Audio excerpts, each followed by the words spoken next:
We're back. We did it. You survived. Barely. Barely. I experienced many spiritual deaths. Really? Yeah. Explain. You see, it sounded deep in my head. And then when I said it, it felt good. And then when you poked holes in that, it really just brought down the facade that is my life. By poke holes, you meant just asked you to explain. All right. So you are fully recovered. Yes. Completely COVID-free. COVID-free. I was negative. I had nothing, which is phenomenal. Man, we're in good business right now. We are in shape. How does it feel to be back in the studio? It feels great. I feel like I made it home. I feel a sense of security in my inner being. Good. And that's really what's important here. And we've got tons to talk about. So very excited to be back in the studio. Not over our COVID cast, but yes, that was beneficial. I'm glad that we have a couple virtual episodes underneath us. Maybe, when need be, we can just jump on and get some virtual conversations in there. I think it adds another element. Absolutely. I mean, it's a needed thing today, and the way this is going, who knows? I might get it in the future. We might just need to be remote. You're going to start fighting. You're not going to always be able to be in studio. So it was a good little test run for us. Yeah. Hopefully you guys who watched it liked it. But I texted you Saturday. No, well, technically it was Sunday morning by that time. That our podcast was going to just be miserable. Yeah. We were going to be miserable. And then you said we're going to be complaining the whole time. After that 252 card, if you guys are following us, our we're referring to DC. Post 252 vibes. I was very disappointed, but I can't logically blame anybody. No. But myself. Yeah. I was disappointed because of the way the Sean O'Malley fight ended. I wanted to see more violence, which I knew was going to happen. And then I was disappointed at the way the DC Stipe fight ended. It just felt anticlimactic. Yeah, and it feels like there's always, when we have these massive mega cards, this it wasn't the most stacked card of the year, obviously, but when it's headlined by such big names, and not even just big names, because there are big names in the fight game, but big characters, people that really have their thumb on the pulse of their fan base and that are really involved, that you feel real connected to, with being like Sean O'Malley and DC, they're guys that are fan favorites. So when those guys fight, you're real invested in those fights, really hoping something special happens. And then when we get a Benavidez versus Figueiredo card, just one of these small cards where it's not headlined by any big names, it always feels like those are the best fights because you're not expecting anything of them and they're all trying to prove something. But whenever we get these big cards with these big names, it's it can't really be as good as you were hoping it to be. You get the rare UFC 205, the Conor versus Eddie Alvarez card, that they stacked that one up real well, and that one had some bangers, some Yoel versus Weidman, Conor Alvarez. They had the first Woodley Wonder Boy fight on there. So we get these stacked cards where the characters do perform, but I feel like when we're real invested in it and hopeful for it, it just sets the card up for failure, right. Which you would think we would learn to stop doing as fight fans, but nope. Well, in fairness, there's not much else to be excited about. You don't have the college football. For sure. I'll tell you what, college football being gone, or it's coming back, right? For some teams. Miami's, planning to play, but college football being gone, the NFL, just starting, but, everything being so dicey, and then the NBA being the way the NBA is, and then there's been nothing. It makes you, just long for that classic sports moment. Yeah. And DC and Stipe, that was and the O'Malley fight was a lock that it was going to deliver. Yes. The O'Malley fight, I think, is what really started it. It gave us, because the O'Malley fight, it wasn't that, O'Malley losing was the end of the world. But I think just the fact that we didn't get a real exciting fight out of that, which we were expecting either a finish or O'Malley not to be able to finish and then get brought into, maybe some deep waters we hadn't seen him in. So either way, that fight was supposed to get exciting. Yeah. And, it just, kind of fizzled out. And not that it wasn't exciting, it was exciting for different reasons. When the first time O'Malley gets wobbly on that leg, like the commentators didn't catch the first one. And I was like, oh crap, his knee went. Because I seen just the way he did that chicken dance. It was like, oh God, that is not good. Do you think it was the kick? Did you see the video? Yeah, and I've rewatched the fight. And I believe that Cheeto injured Sean's leg. I think Cheeto won that fight fair and square. I'm not saying if they fight 100 times that Cheeto wins the majority of them even, but I think that, in that situation that night, Cheeto won that fight fair and square. Definitely more likely that Sean O'Malley wins the majority of their interactions. He was moving really well, and he was landing, and it looked like he was in his zone. Cheeto wasn't really, didn't look comfortable until he realized, oh, this guy's compromised. Right. He was only finding that little oblique kick to the lead leg, and then he started to find his leg kick, but really O'Malley appeared to be the one doing the more damage in the kicking, the lower leg kicking game. But Cheeto was doing those little stomps to the knee, and then the last one that it appears to have done it to O'Malley, the last one before O'Malley collapsed, was just a straight leg kick. So it wasn't one of those oblique kicks. But you could say maybe it was some of those that got that knee compromised. Because a lot of guys complain that oblique kick tears the LCL, I believe it is.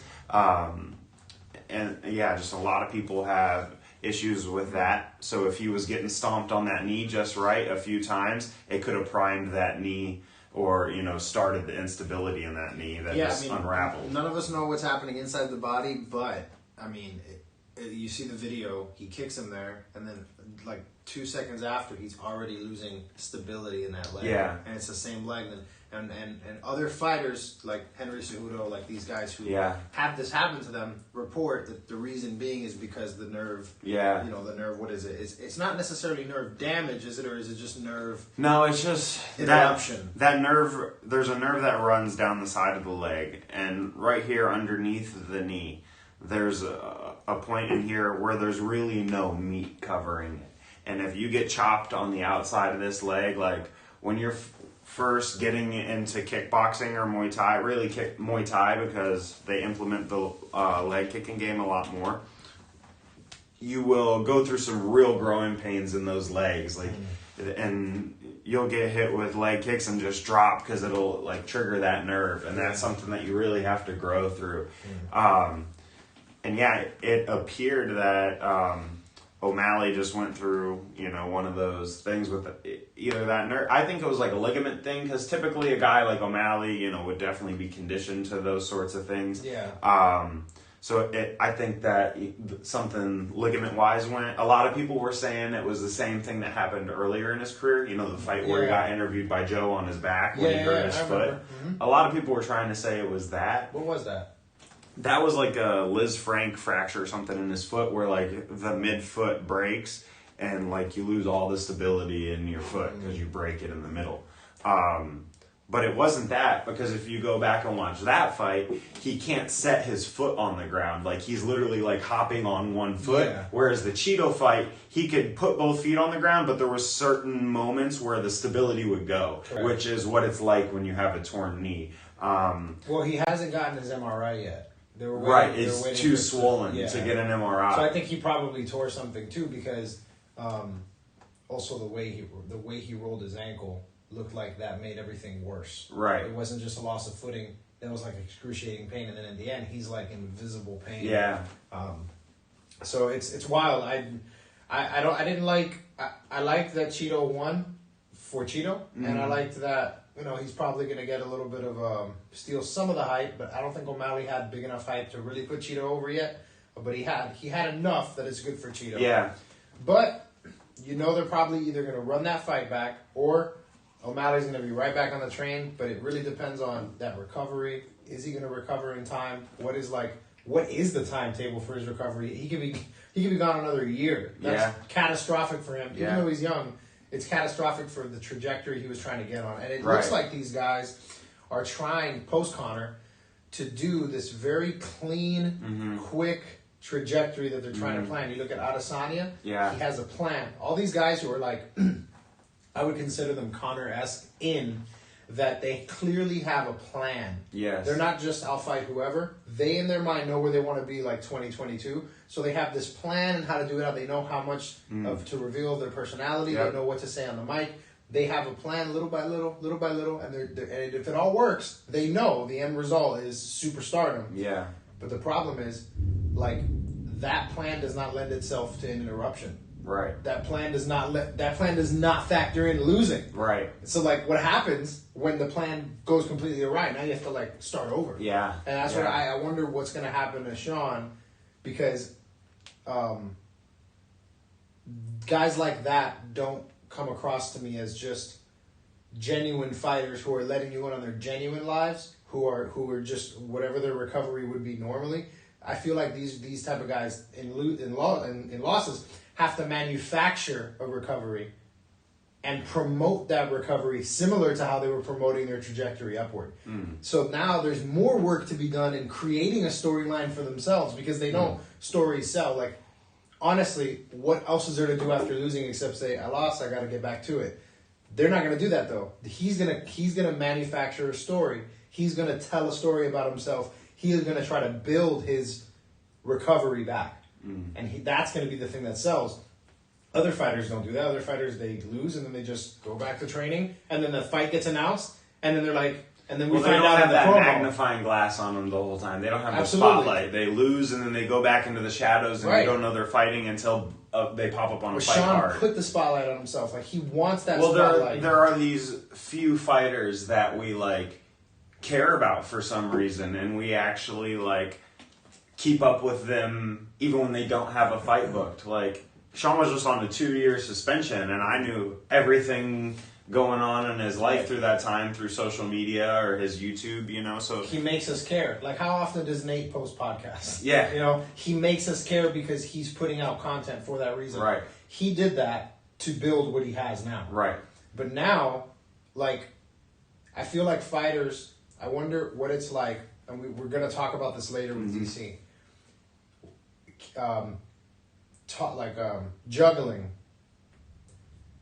the concept of losing as something to add to your story narrative for the fans and for your brand, and just the feeling of losing and what it's like to lose. I think it looks really big from the outside, especially when you're dealing like a O'Malley character who has the unblemished record. Connor, it wasn't as big of a deal because his loss kind of had an asterisk next to it, his first blemish. But really, I don't look at this as like, I do look at it as like a loss, but it was obviously based off of an injury. So I kind of look at this as like Connor when he tore his knee against Holloway. Right. Although he did find a way to win, which, is what kept Connor's trajectory kind of unblemished and helped him. But he did have to take the time off still to address that knee injury, and I think that things like that, when your body goes through a super traumatic event like that,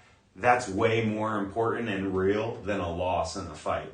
Like, I don't think O'Malley right now is really even, I'm sure he's thought about it like, damn, I got that loss on my record now. I'm sure it like kind of sucks, but at the end of the day, I think O'Malley is a down-to-earth guy who, and we might disagree with this. I know just the little we've spoke about it, I know we have a little different view on O'Malley, I think. But I believe he's a pretty down-to-earth guy who does give us a pretty genuine feel for him. I don't think, like Connor, we have a different relationship with. Connor gives you a little bit of him and then goes back into the unknown, and then you don't get to see Connor. Connor's like Will Smith. Will Smith isn't out doing podcasts every week to hype up his movies. When Will Smith drops a movie, you're just hyped up because Will Smith is making an appearance with his energy. Like, you don't, there's levels to this stardom stuff. Yeah. And J. Cole drops an album, goes away for 2 years. Yeah. Drops an album. Right. Sprinkles some tweets in between,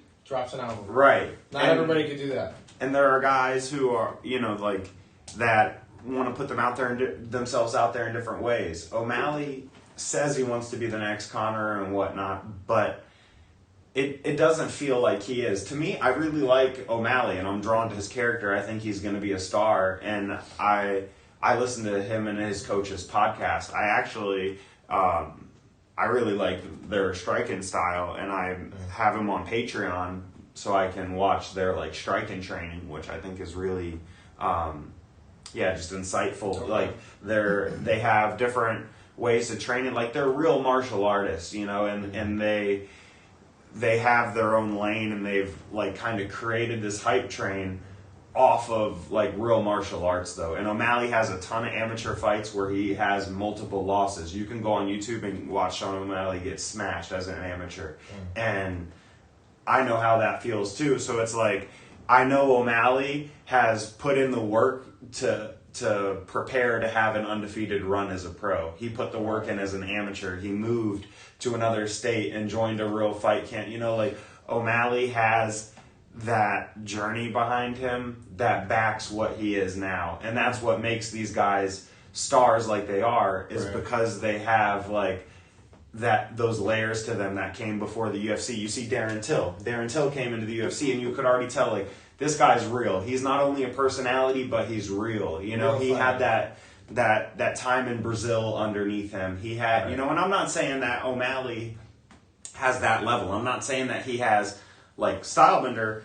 I want to get to him next. He's like, the way he's done it is even different. But Conor said it beautifully in a video I saw a long time ago. He said, you need to build yourself outside of the UFC.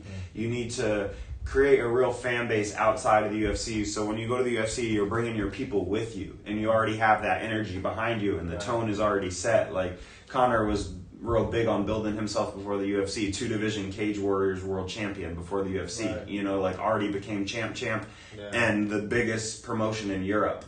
So like Conor had a real resume before he got to the UFC. Before he got to the UFC, he, like, if you had a friend who was a Cage Warriors 2-weight world champion, like, that would be dope. That person would be like a real credentialed martial artist in your eyes. So like Conor before the UFC already had that. And Izzy to a whole nother level. Izzy's kickboxing career that he went through and simultaneously was going through his MMA career. A lot of people don't realize that. They think he was a kickboxer and then came into MMA from that. But no, his MMA and kickboxing pro careers were intertwined. Like his first kickboxing fight, like he took like 3 kickboxing fights, his MMA debut, a few more kickboxing, another MMA fight, and that happened over like years. Wow. So he was like mixing those two paths at the same time. So like Izzy's build before the UFC is on a whole nother level. The thing that it kind of took away for Izzy is he didn't get to the UFC as like a baby, whereas Conor and Sean O'Malley got to the UFC in their early 20s. So it added just a little more magic to it. Whereas like Izzy is a 30-year-old dude now. By the time we see Izzy fight again, he's going to be 31 maybe, So it's like he has that baby face element to him. Just, he's the clean cut, like has a baby face look, so to speak. He acts like a younger guy. Right. So you get that feel kind of from him. But when you really look at it, it's like, oh damn, this guy's a couple years younger than, the vets. He's really like the same age as Conor. When it's crazy, when Izzy fought Whitaker was like 2 or 3 years younger. So and it was like the new guy fighting the older guy, and it's like Whitaker's younger. Izzy made that happen. The whole thing around him that makes him the young. Same way Conor made Jose seem like he was 50 years old when they fought. Jose was like 31 years old when he fought Conor McGregor. Yeah. It's like he was still the same age as he is now in his prime. I'll tell you what, you can tell the difference between guys who are green, who need more martial arts experience and are just not there yet talent-wise, and guys who already have it all together and just are on their way. Like Sean O'Malley, definitely a guy who has it. Like, and then look at like an Edmund Shabazi and like, oh, here's a guy who still needs some time to develop.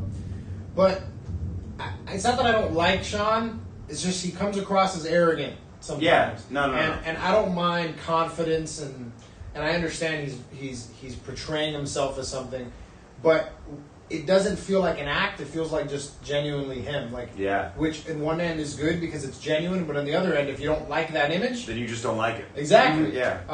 But I don't dislike him. I don't want to hate on him. He's a phenomenal fighter. I'm very excited to see his career. I think he's going to be a champion one day, no doubt. Yeah. And I actually think he will grow on me. I just think there was a part of the way he was interacting, and it wasn't the obvious stuff like the trash talk. Loved all that. It wasn't the manufactured stuff. Like, I hate when I see fans reacting to manufactured content as if it's legitimate and getting angry. Right. Like, you guys are not in on the joke. Right. Like getting mad at Colby.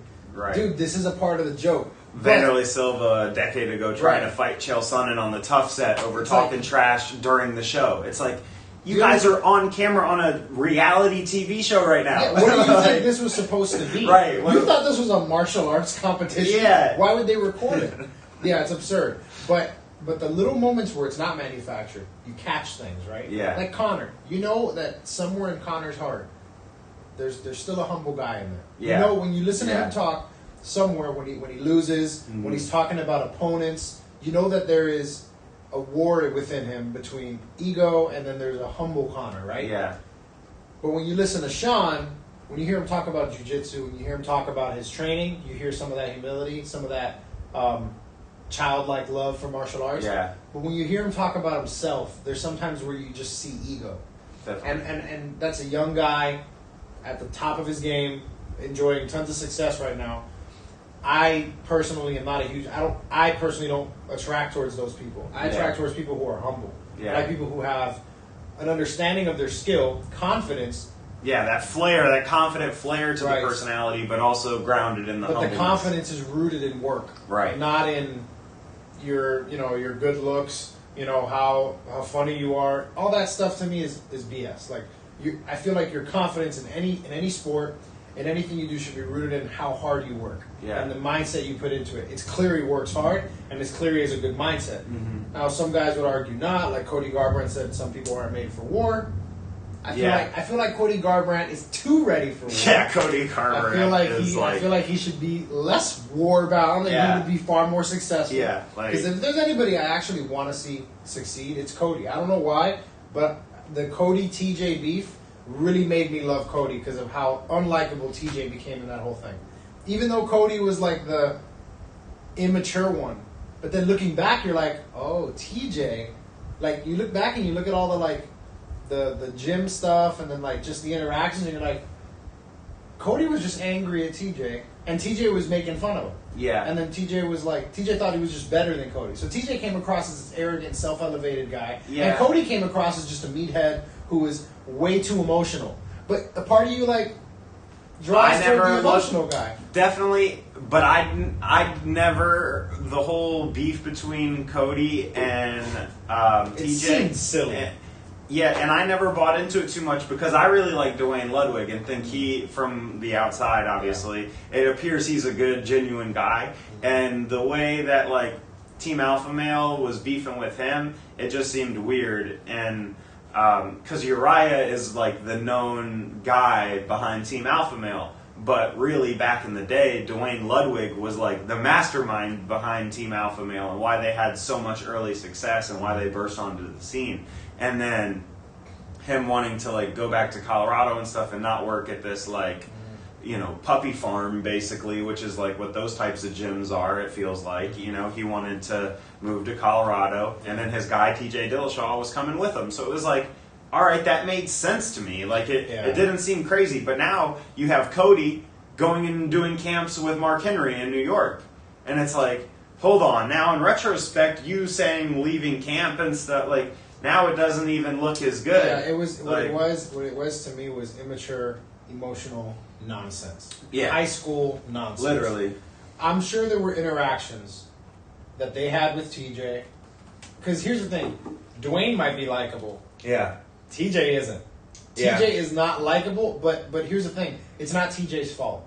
I don't think it's TJ's fault. I think it's a lot of the Connor stuff comments made toward TJ make him not likable. You call him a snake. We don't really know that. We don't know that TJ did anything wrong. But so much imaging around TJ was negative that you naturally started to not like him without even knowing the jury. See, I loved TJ. Not I wasn't the biggest fan because obviously he doesn't have that Conor McGregor element to him. He's not that character. Right. But just in terms of fight style, I always thought one of the best. I thought he was the best in the world. I thought pound for pound, TJ Dillashaw was the best fighter in the world. So it was always easy for me to overlook the unlikable parts of him just because I wasn't in it for that with TJ. He was a guy where it's I just want to watch this guy fight. Just want to watch his skill set. Yeah, But don't get me wrong, TJ is somebody who seems like a type of guy you can hang out with. He likes normal things. Yeah. He's a normal guy. Do not get me wrong. I do not have any hate in my heart for him. Yeah.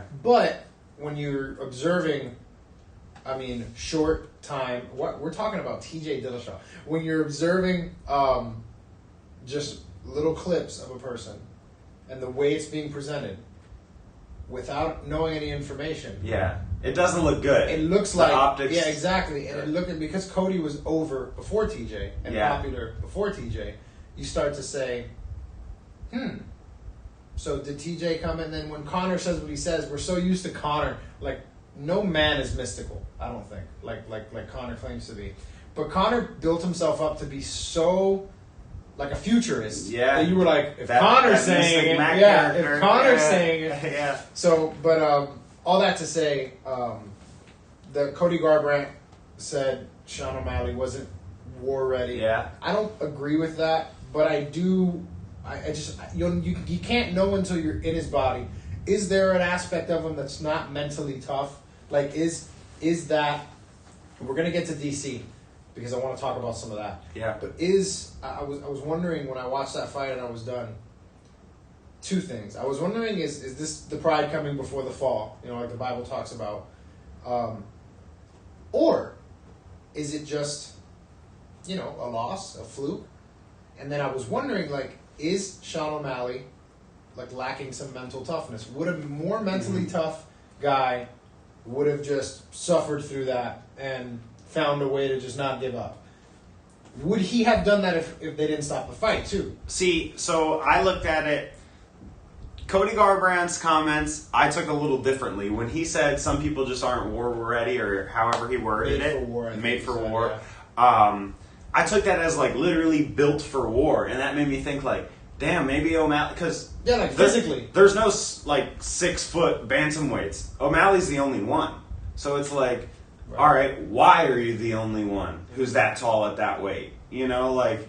Are you too tall for that weight? Is your anatomy supposed to be 135 pounds? O'Malley's a couple inches shorter than me. I could cut off a leg. I ain't making 135. He looks huge. There's no way I'm making 135. So it's the fact that he can make 135, to me, it's that's a frail structure right there. How is that thing holding up? If he were to go play a football season, at a high level, it's how's that body gonna, weather that storm? Not that combat sports are the same thing. It's not a season-based sport where you have to have physical endurance in that way. But at the same time, combat sports are so intensely physical in a concentrated way. And once you add fight camp onto it, it really is a season for a fight.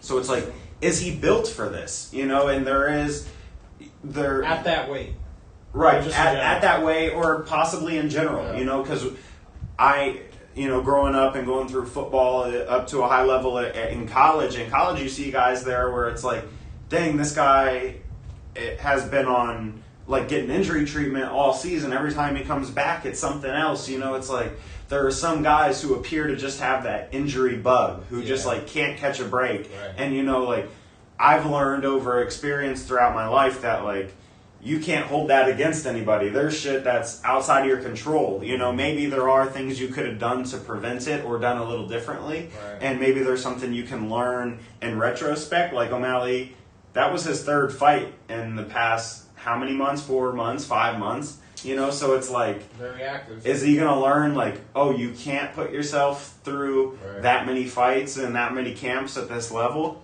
And then is it is it really just a build thing? Is it, okay, maybe we need to realize that being at 145 and being like this frail, he's been talking about how much having a strength conditioning coach has helped him over the past couple years. It's like, okay, well, maybe you need to take that to the next level and put on a real 15 pounds of muscle and actually have like some armor on your body. But before we move on to DC, I just really want to touch on Cheeto for a second, because you were saying, you mentioned it already, how post-fight he brings, he the way he's just kind of carrying and going about the situation, it just had a touch of like, it wasn't what you wanted to see in that moment, like for me at least, and it seemed like you maybe felt a little bit of the same way, where he didn't handle it quite the right way, where it's like he jumping on top of the cage and saying, this is the Cheeto show. It's like, okay, well now you obviously just copied O'Malley's thing there. So it's like kind of a, yeah, he lost, but, for lack of a better term, it kind of seemed like he was dick riding O'Malley the whole time. Like, to jump up and literally be like, this is the Cheeto show, and like be doing a lot of the same things as O'Malley was doing. It's like, O'Malley did that when he was 20 years old on the Contender Series. Like, now you're trying to steal that when you're 27. I think he was trying to do... So, what I think he was trying to do was a Masvidal-esque stealing of hype. Yeah. But it didn't go over like Masvidal did it in his own way, though. He didn't, jump up and try and be Funky Ben after he beat Funky Ben. He also knocked out Funky Ben. Yeah. It was different. Like, I was happy for Cheeto, and I actually like him. He's likable to me just because I do too. That's why I wanted to bring this back up. Because I wanted to lead back into that. I understand him. Like, I get where he's coming from. I know so many Cheetos. Like, I really do. Like that immigrant mentality thing. It's a real thing. That I will literally kill or die to get what I want. Yeah. I love that in a person. He's a fighter I'm attracted to. When I was watching the lead up, I'm like, this guy reminds me a little bit of Masvidal. He's fighting a guy who's more popular. But nobody's making fun of Cheeto. Like when you sometimes see this, like Conor Nate, where everybody liked Conor more and wanted him to win because it's the show. Right. But then Nate wins and nobody's complaining. Right. Because he's so likable just for his rawness. Yes. Cheeto has a similar thing. But I agree with you that the way he played that off after winning was almost as if he had done something he didn't do.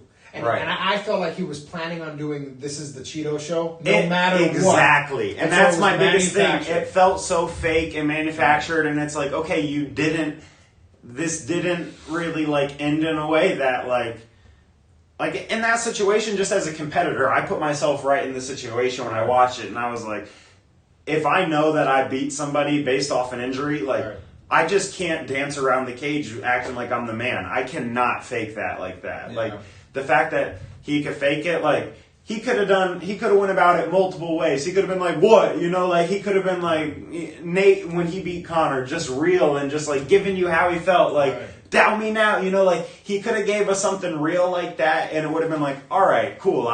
You're feeling yourself. You beat Sean, great. And now looking back and seeing, like, okay, it was because the damage he did, awesome. But... I just feel it could have been a little more genuine, and it could have gained him more fans in hindsight. I think that he could have played it a little better and stole more of that momentum because, like you said, he is a likable guy. Yeah. He is somebody I think the fans could get behind. But Nate Diaz isn't going to go reenact some Conor thing that he planned. So it's like if Cheeto's trying to be this cool, real fighter, he can't go doing that stuff. It's like it didn't feel real. I think he has to keep playing the immigrant thing. Keep playing the immigrant from Ecuador who's just trying to make money, feed his family, and kill people. See, I think Cheeto's a cool dude. Yes. Like, you see him, I follow him on Instagram, and, like, he's a cool dude. He's got a cool style to him. He's got, like, his look is cool. Like, when you see him in street clothes, like, he's got that, like, California, like, surfer, like, hipster look to him with, like, the dope tattoo sleeves and stuff. Like, he's got a cool look and a cool image, and he can just play himself up. And he can talk. Yeah. He's got the talk. He's not just like a boring. His interviews are interesting. Yeah. They're interesting in a different way, but they're interesting because he's speaking like you can tell he's like when he's giving an interview, he's speaking from the heart, and and you're intrigued by it. You're not like it's like listening to an interview like. It's like listening to a Stipe interview, where you know what he's going to say. Yeah, he's never going to say anything that surprises you. It's right. always going to be, it's going to be a great fight. And I'm a fighter. I love to fight. And it's been a great camp, best camp of my life, and never ever anything. Yeah. If he knocks me out, he knocks me out. Yeah, it's just beats. Yeah, there's beats that they just play along with. And other guys change it up because they're speaking how they genuinely feel in the moment. Cheeto reminds me of that. And so I feel like he could be a star. Like, if this was a fight between two guys who I think this loss is going to look okay from O'Malley in 5 years. When we say, look where Cheeto is now. Because I think he can, he could definitely go up in that division. Well, I think we 100% get a rematch. Yeah, eventually. Maybe not next, but eventually. Yeah, I don't think next by any means. Because I think Cheeto, with this hype train, deserves a big matchup. I think you give Cheeto a big name in the top 15 now. We saw him lose, so he might have dropped out of the top 15. But like John Dodson, there are some of these older guys who I think Cheeto goes in there and can smash. Has the potential to really beaten up on some of these older, bigger names and becoming his own legitimate star. Because in this fight, he was, it was the sugar show, and he, was able to spoil the party. Oh, God. I just got a vision. Oh, God. Sean O'Malley versus Zabit. That would be sick. Wow. That would be sick. Wow. That would be fireworks right there. At 145, O'Malley goes up. First fight against Zabit. First fight back against Zabit. Yeah, yeah, I don't know about that. That's jumping up some levels right there. Yeah, you need to breathe through that vision. Let that go. He knocks him out in the first round. Oh, God. Oh, my Here he God, goes. I'm seeing it. Here he It's goes. happening Oh in my God. mind. Oh. I'm calling it right now. Gets on the mic, Conor McGregor. You're taking everything I work for, motherfucker. We should put an imaging here. Alex's prediction. Bold prediction time. Hot take time. The first fight. Sean, eventually one of these will be right. But I'm going to have the all-time greatest record of takes that were so off it was ridiculous. But I don't care. I'm okay with that. This is my hot take that will absolutely happen because I envisioned it. Sean O'Malley is going to move up and fight Zabit. At 145, Sean is going to KO Zabit in one round. And then the vision stops there. The vision stops there. Conor McGregor, and then Khabib, and then GSP. And then Hazmat. He's going to fight Hazmat. No, and then he's going to bring DC out of retirement. None of that was in the vision. None of that was in the vision. Just that he's going to knock out Zabit. Don't tell Zabit I said that. Yeah. We'll see how wrong I am. Yeah. Can you imagine if I'm right about all this?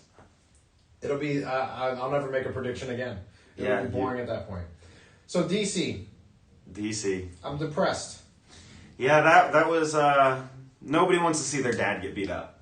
Nobody wants to see Seriously. And certainly not by the rival dad. Yeah. Like, you know what I'm saying? Like, you want your dad to beat up that other kid's dad. Now you got to deal with that kid at school.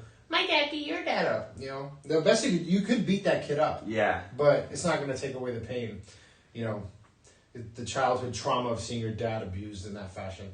Now, here's my problem with the whole thing, is that it was anticlimactic.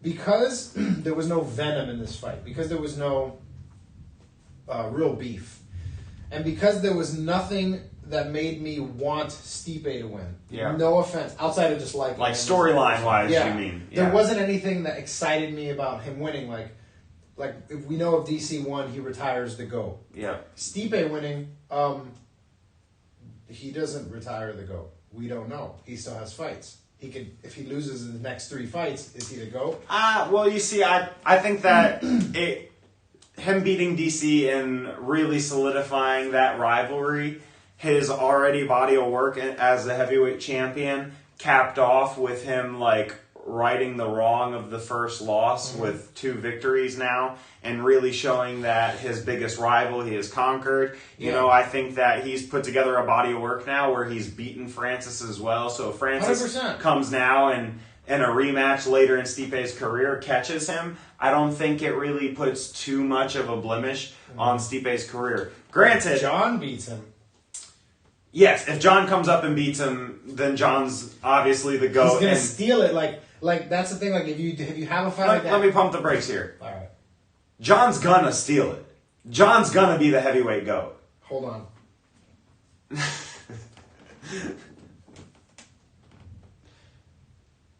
Sean O'Malley, John Jones.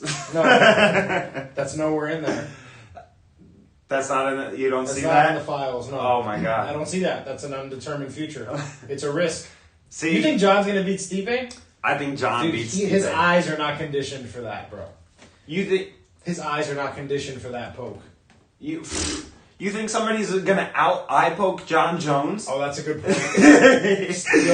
You're implying that he's gonna get to be able to find John Jones' eyes after his have been gouged out. Stipe should wear goggles. Can you wear goggles in MMA?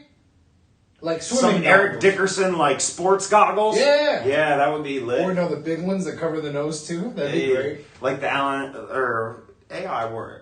So many people The wear it mask? now. The mask, yeah. Oh, Richard Hamilton? Yeah. That's the most famous. Yeah, the masked man. Okay, so you think John's going to beat Stipe? I think John is going to come up. I don't think John has to do too much at heavyweight to make himself the GOAT. I don't want because this. of what he's done already. I don't want this. Nobody wants it, but John is John. And I know everybody's excited about it, but look, the John DC feud really made me Team DC. In all honesty, John became more progressively unlikable in that, and DC became progressively likable in that. See, I don't see it that way because I think that DC came out of character in the John Jones fight, and I think that that's a good point. John Jones was just being John Jones. Well, John not Jones the is beginning. the bad kid. John Jones is the bad boy. That's it. John Jones, yeah, he's tried to, be like, I love Jesus and stuff, but a lot of people do that to try and cover up their sinful nature. Indeed. There are a lot of these people in the world. Yes. And so John still does it. He's still got Philippines 413 on his chest, and he still is getting caught committing petty crimes, out in his city. And then that guy needs to be discipled. Is what that is. He needs to find I'm sure he has somebody. We need Jorge Masvidal to baptize him. There you go. He needs a baptism. But honestly, a guy like John Jones, right? Like he has a foundation of faith and religiosity. You can tell he has people in his family who are actually living that life. Like a guy like John Jones needs another man who he admires and respects, older than him, to just mentor him. Yeah. And, well, maybe it's too late for that now, but he really needed that at a core point in his life because I feel like he would never have gotten through a lot of that stuff. Now, did that stuff make him who he was? You can make an argument for that. But in that whole beef, like, I understand DC was not as genuine, but I understood DC's complaint about, I'm being booed. Like, I'm being booed. Like, I've literally done everything right. Mm-hmm. But I also understood some of the things DC said to John were out of pocket too, and DC should have played the good guy role, and he actually played. It was like two bad guys fighting. Right, he played the first fight we saw it too when the fight broke out at the press conference, but it really started with John throwing that overhand right up while they're doing the face-offs in their first press conference back at UFC like 173 or something like that. But yeah, DC just like stepped into that like dark arts war they had going on, where like there was nothing good being exchanged. There was real venom in what they were saying. I don't like that. I don't know. I'm sure people enjoy that. I don't really like it. Like I didn't like the Khabib Conor stuff. It felt dark. I'm listening to it and I'm like, this isn't fun. Like right. You see him this trash isn't talk just like Eddie. fight hype trash talk. This No. is like you guys really going at each other. And I can't lie.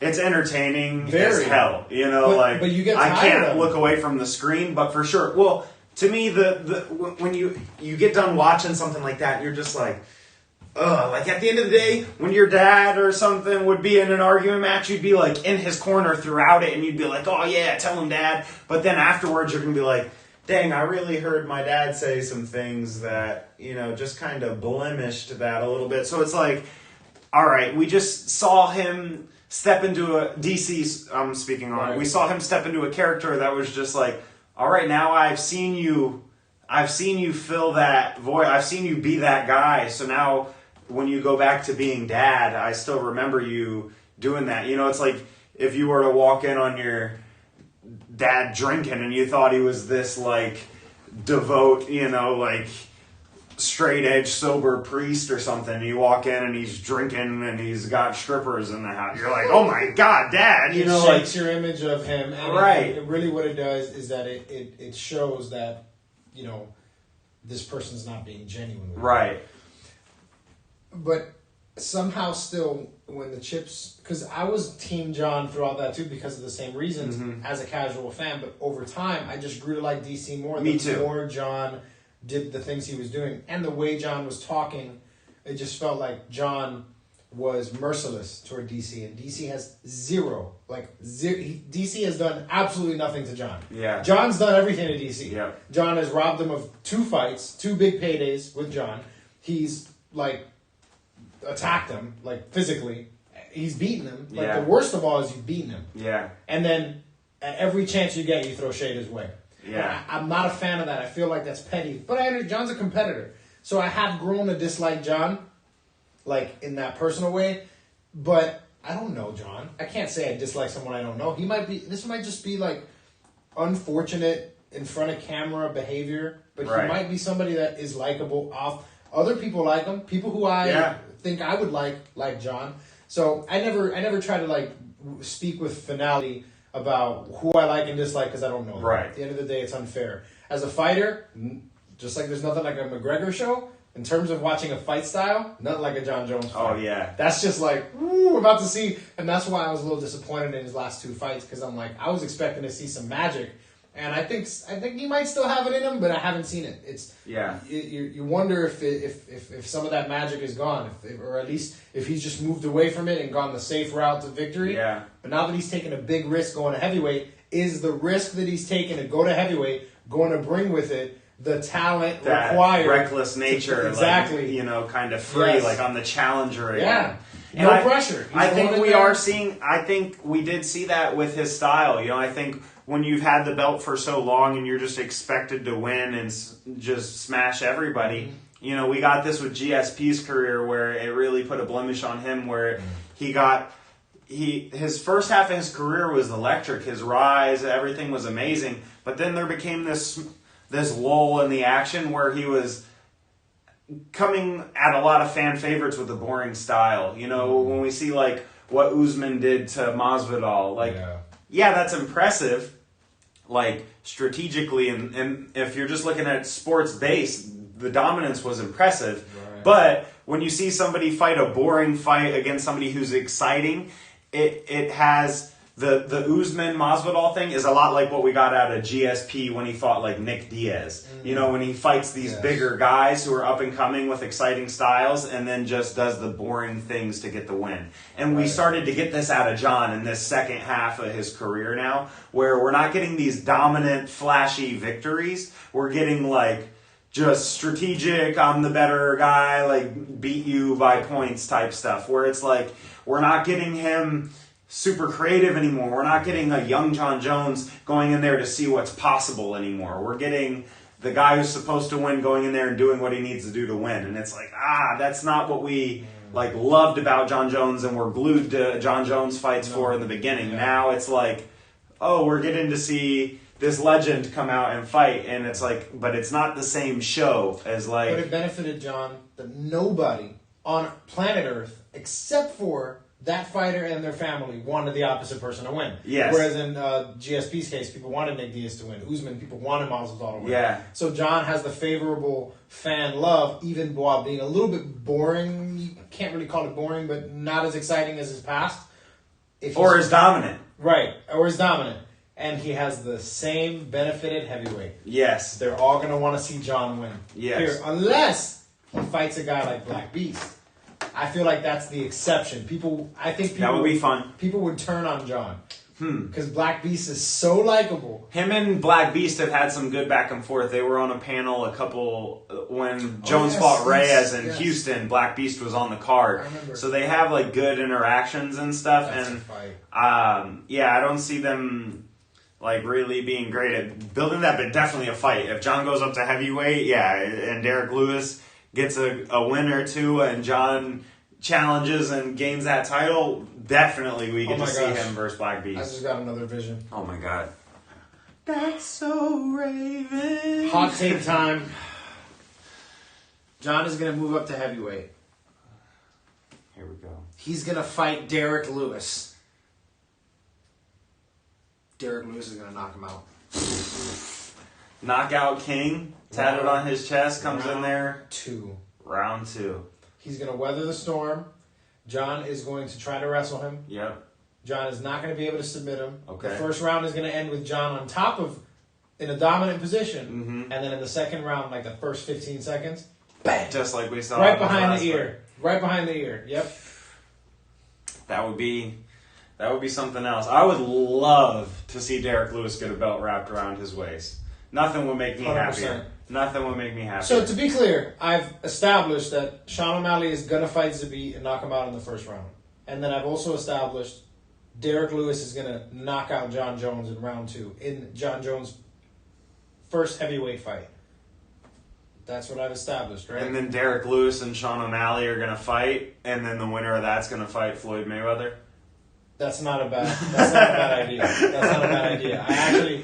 This is how your matchmaking works. It's not a bad idea. If you think about it, these are 2 names. And there's a little disparity in weight, but that could be made up for. Yes. Because what you do is you give a guy like Sean O'Malley some armor. So maybe you give him you remember in Lord of the Rings, those little suits? Or a weapon. You let Sean start with a non-lethal melee weapon. No, give him a shotgun. Okay. Yeah. Okay. I still think Derek Lewis wins by knockout, but you think he weathers that storm? Yeah, he definitely weathers that storm. I don't know if Sean O'Malley can shoot. Oh, okay. And you don't think he's built for war? No, he's. That's a good point. Yeah. Cody Garbrandt definitely doesn't think he can shoot. Yeah. No, if Sean O'Malley has a shotgun and Derek Lewis is fighting him, I think Derek Lewis gets shot in the leg, but I don't think Derek Lewis needs both his legs to knock out Sean O'Malley. So I think he lands something, and Sean O'Malley one needs reconstructive surgery in his face because I think Derek Lewis is significantly bigger than him. Yeah, one bomb. Yeah, that'll do it. But that's not in my vision. That's not an official hot take. That's just kind of me wondering that don't get me wrong, that might materialize. I'm just not putting my name on it. I only put my name on things that I feel are certain. Yeah. You understand? So Derek Lewis knocking out John round 2, 100% certainty. Certain. Zabit, Sean O'Malley fighting, 100% certainty. All right, let's talk about DC losing. I was so sad. It was the saddest thing I've ever witnessed. Yeah. It was honestly so anticlimactic because the guy who won, it was you were happy for him and you were he won fair and square. He beat him. The eye poke was an eye poke, but when DC eye poked him as many times as he did, I really stopped caring about that. Yeah. Although it did affect the fight, I don't think DC's eyes was already closing off of that first punch, and then he got poked in a compensated eye. So it didn't look like I couldn't put it all on that eye poke, and then because if you do that, you have to do the same for Stipe in the first fight. Right. And stuff happens, if you're in a fight with somebody and you get poked in the eye, there's no, stop. No, that's damage that was taken in a fight, inflicted by that guy's finger or not, and at this point when you're in a third fight, it's that's in the playoffs, a lot of times they let them play, so to speak, and the refs try not to call as much stuff late in the game, let them go through that contact, whatever. So I feel like this fight is kind of one of those where you kind of just got to let those two guys fight, somebody gets poked in the eye, kicked in the nuts, whatever, that's part of this fight, at the end of the day, we just got to see who can win this fight between those two. And with DC losing, I think it wasn't so devastating. Obviously, in the moment, seeing DC in that defeated state and just seeing him it just didn't look. It was like, all right, we're not getting anything out of DC or anything else out of DC, and he knows it, and he's just kind of accepting this in front of us. He wasn't like devastated like he was against John and stuff. Like he was just kind of like pissed off and was like, "What are you gonna do, man?" But he knows he has a lot of big things ahead of him. He does. But yeah, I think the problem I had with it just didn't feel like DC wanted to really be in there. Like, it seemed like DC thought the fight was going to go a certain way, and as soon as it didn't go that way, he was frustrated and wasn't really enjoying being in there. Like, I got a similar feeling. That's funny you say that. Early on, when it didn't go his way and Stipe had made a lot of adjustments, it looked like Stipe got better. And Stipe went in there and, he knew, okay, I landed that body shot, but that's what got me my victory in the second one. I'm not going to, build a fight around that. Whereas Stipe went into that fight, Stipe beat me with the body shot. I need to make one adjustment to the adjustment. Stipe won, and then I win. Yeah. DC didn't go into that fight hungry, worried about title defenses to come, worried about his future. He wasn't going into that fight just preparing. He went into that fight making adjustments to go in there and just beat one guy to ride off into the sunset. Where Stipe, it's 2020, man. Yeah, Stipe was already coming into that fight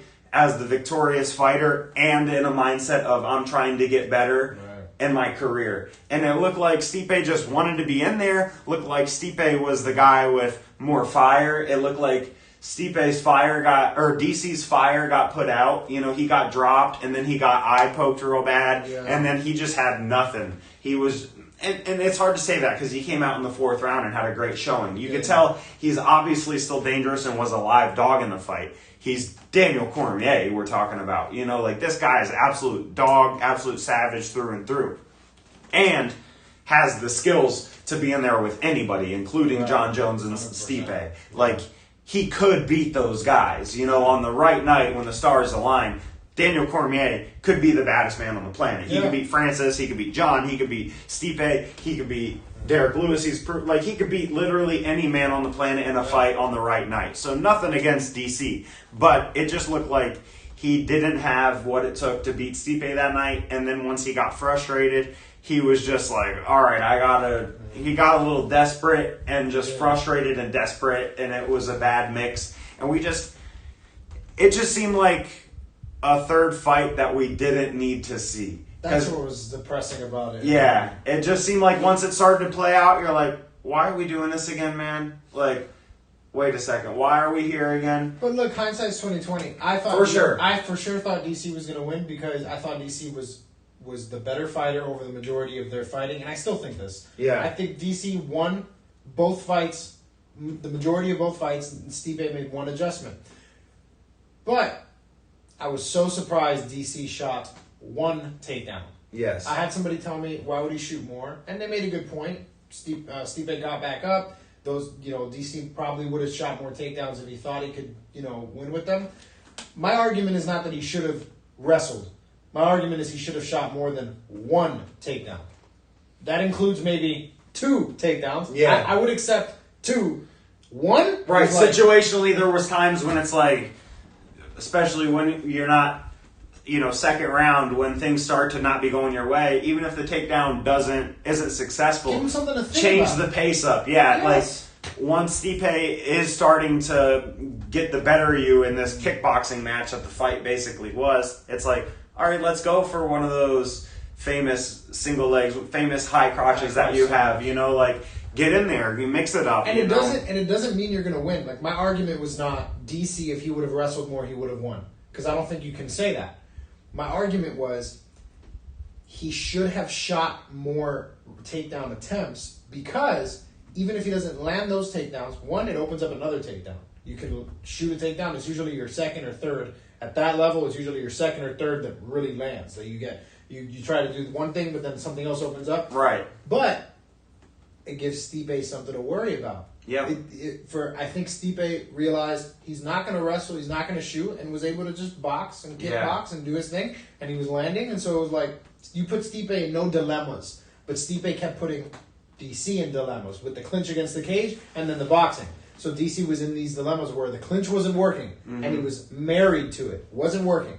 You were landing, coming out of the clinch, but you landed all those overhands. He didn't go down. Again, I think it comes back to this mindset thing where you have a guy in Stipe who is in there like with all possibilities still in mind, with more fights still to come. Like he's just in there present, like Focus. Doing what his coaches are telling him. He's not in there to like make any final statement or prove any. Like he's in there to fight to the best of his abilities and do whatever he has to do to win this fight. Whereas DC, we saw it in the second fight. He didn't go against. He went against the game plan. He came out in the beginning of that fight dominating when he's listening to his coaches, and part of his game plan was mixing in that wrestling, and it was doing great in the second fight against Stipe. And then he went away from that game plan, and then Stipe beats him when it becomes just a striking fight in the second fight. And then his coaches are blatantly saying in interviews, he went against our game plan, he didn't wrestle like we wanted him to, he didn't do the game plan. DC then echoes that in his interviews and shares all the same insight and says, and then leading up to this fight, yeah, I didn't wrestle like I should have, bring your wrestling shoes, Stipe, this, that, and the other. And then we get this fight where Daniel comes in locked in like he was in the second half of the last fight, where he's just dialed in like, all right, I'm going to knock this guy out again. And it just seemed like he came out in this fight after that first takedown didn't work for him. He was just in this like locked in mode. And then once he gets dropped, that ruins rattles his mindset even more. Third round, the eye poke happens. And as soon as the eye poke happens, he enters this like frustrated emotional state. And it's very rare that you're going to see a fighter in some negative emotional state do something positive. You're not typically going to manifest positive results out of a negative emotional state. Like you kind of manifest your vibe, so to speak, without getting too woo-woo with this. It's like if you're thinking about bad things and you're frustrated and coming from a bad place, that typically doesn't manifest in your best results and your best work. If you try and go, like you like to rap, so you go try and rap while you're frustrated about something, probably not going to get the greatest work. If you're... Because then you're going to get progressively frustrated if the writing doesn't go like... Exactly. It gets worse and worse and then you have to just stop. Right. That's not to say that you can't tap into a certain emotion or something or try and have like kind of an angry, aggressive rap. That's different. That's fueled by something. But if you go into it in a state... Yes, it's easier to write about emotions when you're not feeling them. Right. Because you're writing about them as a spectator. When you're feeling them, sometimes it's harder. Right. You can access you're them. in it. Exactly. You're in the middle of it. It's hard to see what's going on. So it seemed like, DC got in that state where he kind of had writer's block and was trying to write some crazy rhyme. It was like, no, you can't force it in that moment. You gotta do what it takes to get you back in your flow, which for DC is wrestling, and it just seemed like we didn't get that. And it was a shame to not see the best of him in his last fight is really what it comes down to. You just put the, that is what it is. Yeah. The disappointing part was, DC could have won. Put up a better fight. Way better fight. We could have. His last fight was an off night. Yeah. It's like, no, that's not what you want. You Right. never want the last fight to be an off night. It's an off night. It's not a skill thing. Yeah. That was the first time Stipe looked like the better fighter for the majority of a fight against him. Yes. And it's because DC was just not there fully and he wasn't sticking to his game plan. Look, you can make whatever argument you want about if the wrestling would have worked.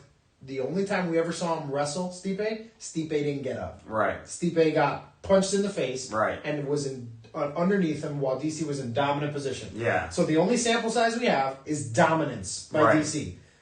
So it stands to reason, transitive properties would suggest DC would have smothered him if he kept doing that. Right. Why? I wonder if right now, wherever DC is, he's disappointed he didn't. Definitely.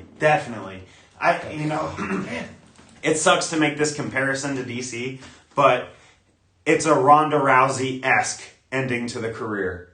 Going out on 2 losses to such a beautiful storied career, to then ride off with these 2 bad losses where you obviously have a bitter taste in your mouth after both of them, and now it just kind of like tarnishes it, because it's like Ronda had obviously the most dominant prime.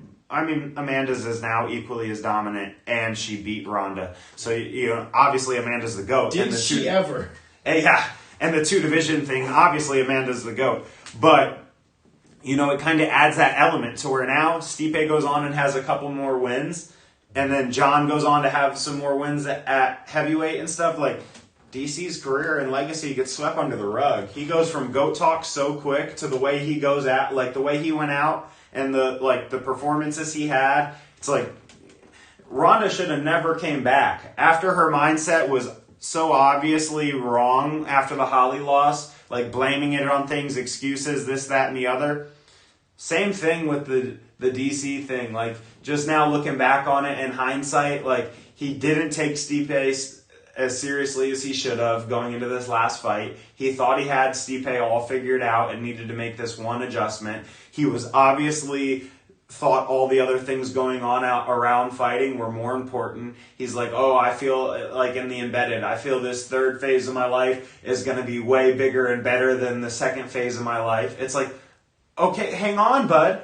This is still this is the last chapter of the second phase of your life. You're sitting here talking shit on how the third phase is going to be so much better than the second. Yeah. That third phase doesn't get to be what it is if you don't finish the second out right.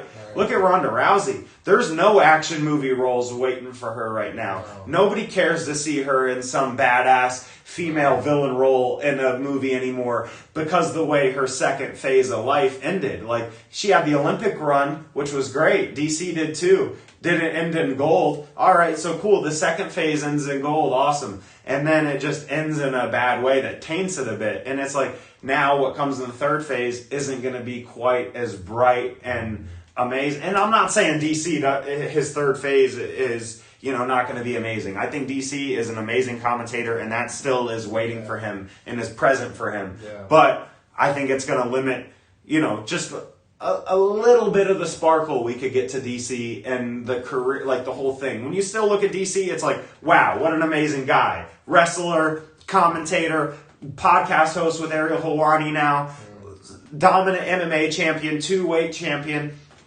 It still looks great in hindsight, but it just takes a little bit of the sparkle away from his MMA career, and I think that it was kind of self-inflicted, you know.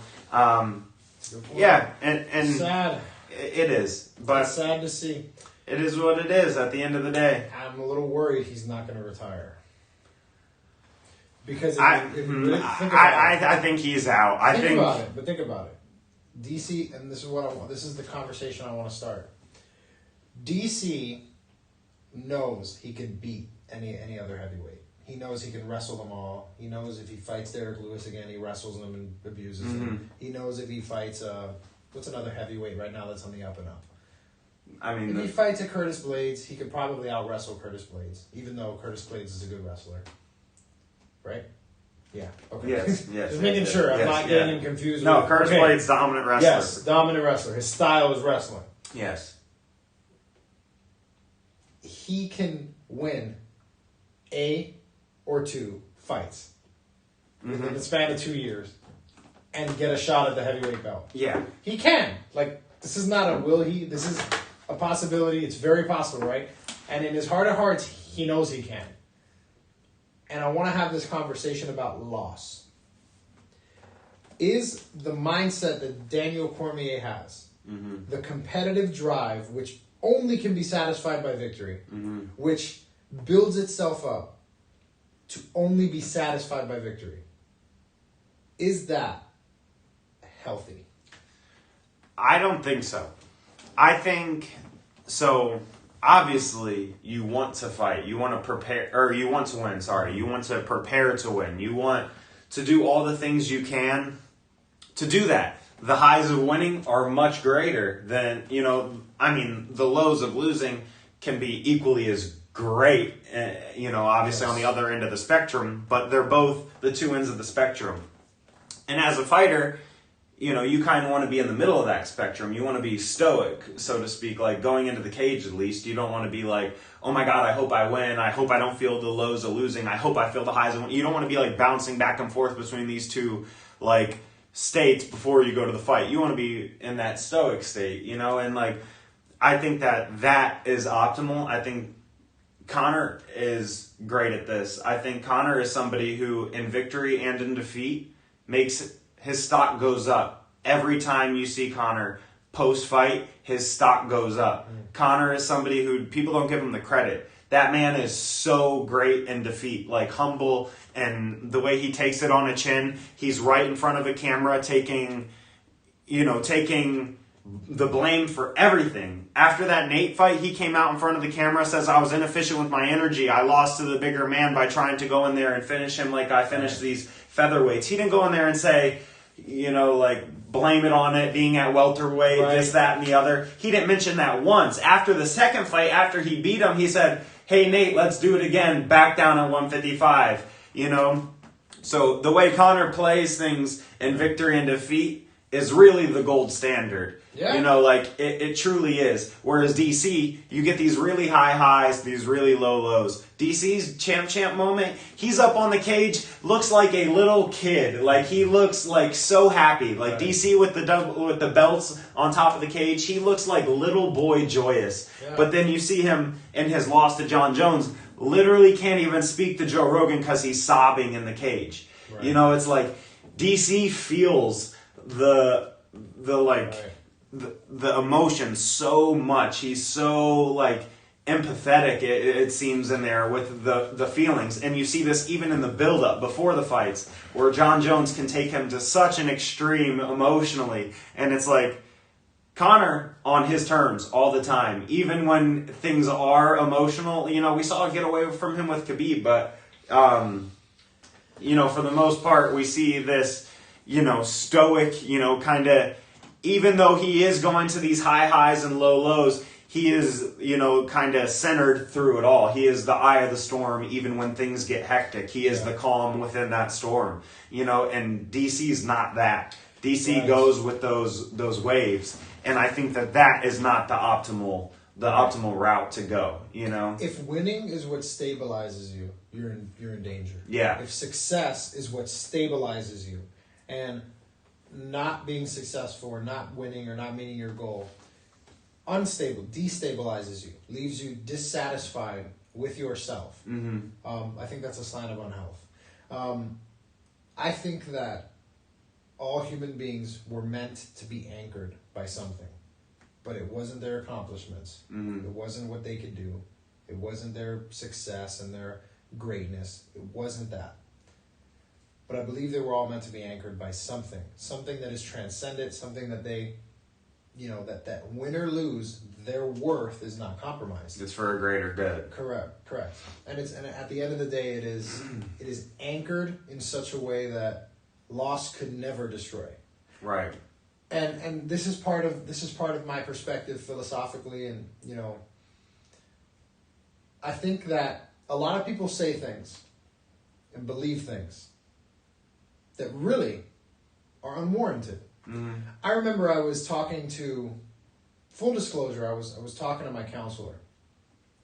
And this was during a period of time where I was very, very serious about music. And I still am, but I was gotta be, it was result in my head, attached. I was I have to succeed. Yeah. I would even say that to myself. I have to succeed. I'm better than these guys, and I still believe this, but I have to succeed, right? You were externalizing the success. Right. It wasn't based on the craft. It wasn't, I want to do this because I love it. It was I have to succeed. And then there was this energy. And I remember my counselor telling me, and you don't know that you will.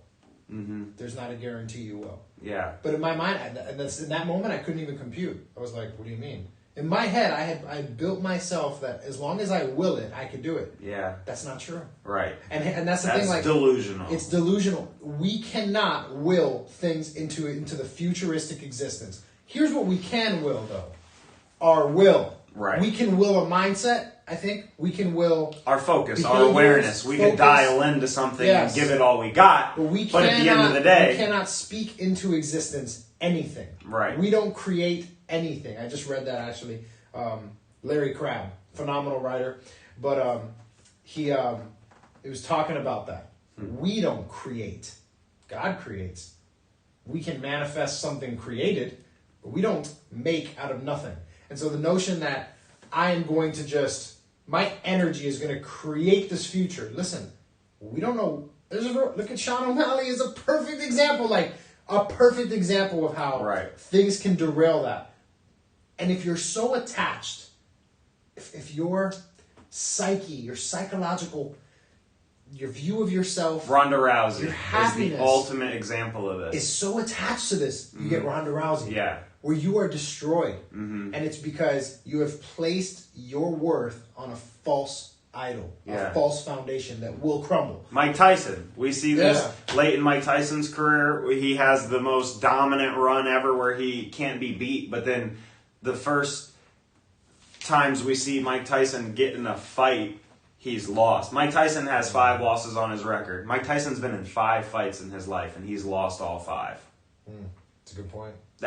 Mike Tyson's not the greatest boxer of all time, not even in the conversation because of that fact. People who think Mike Tyson's the greatest fighter of all time,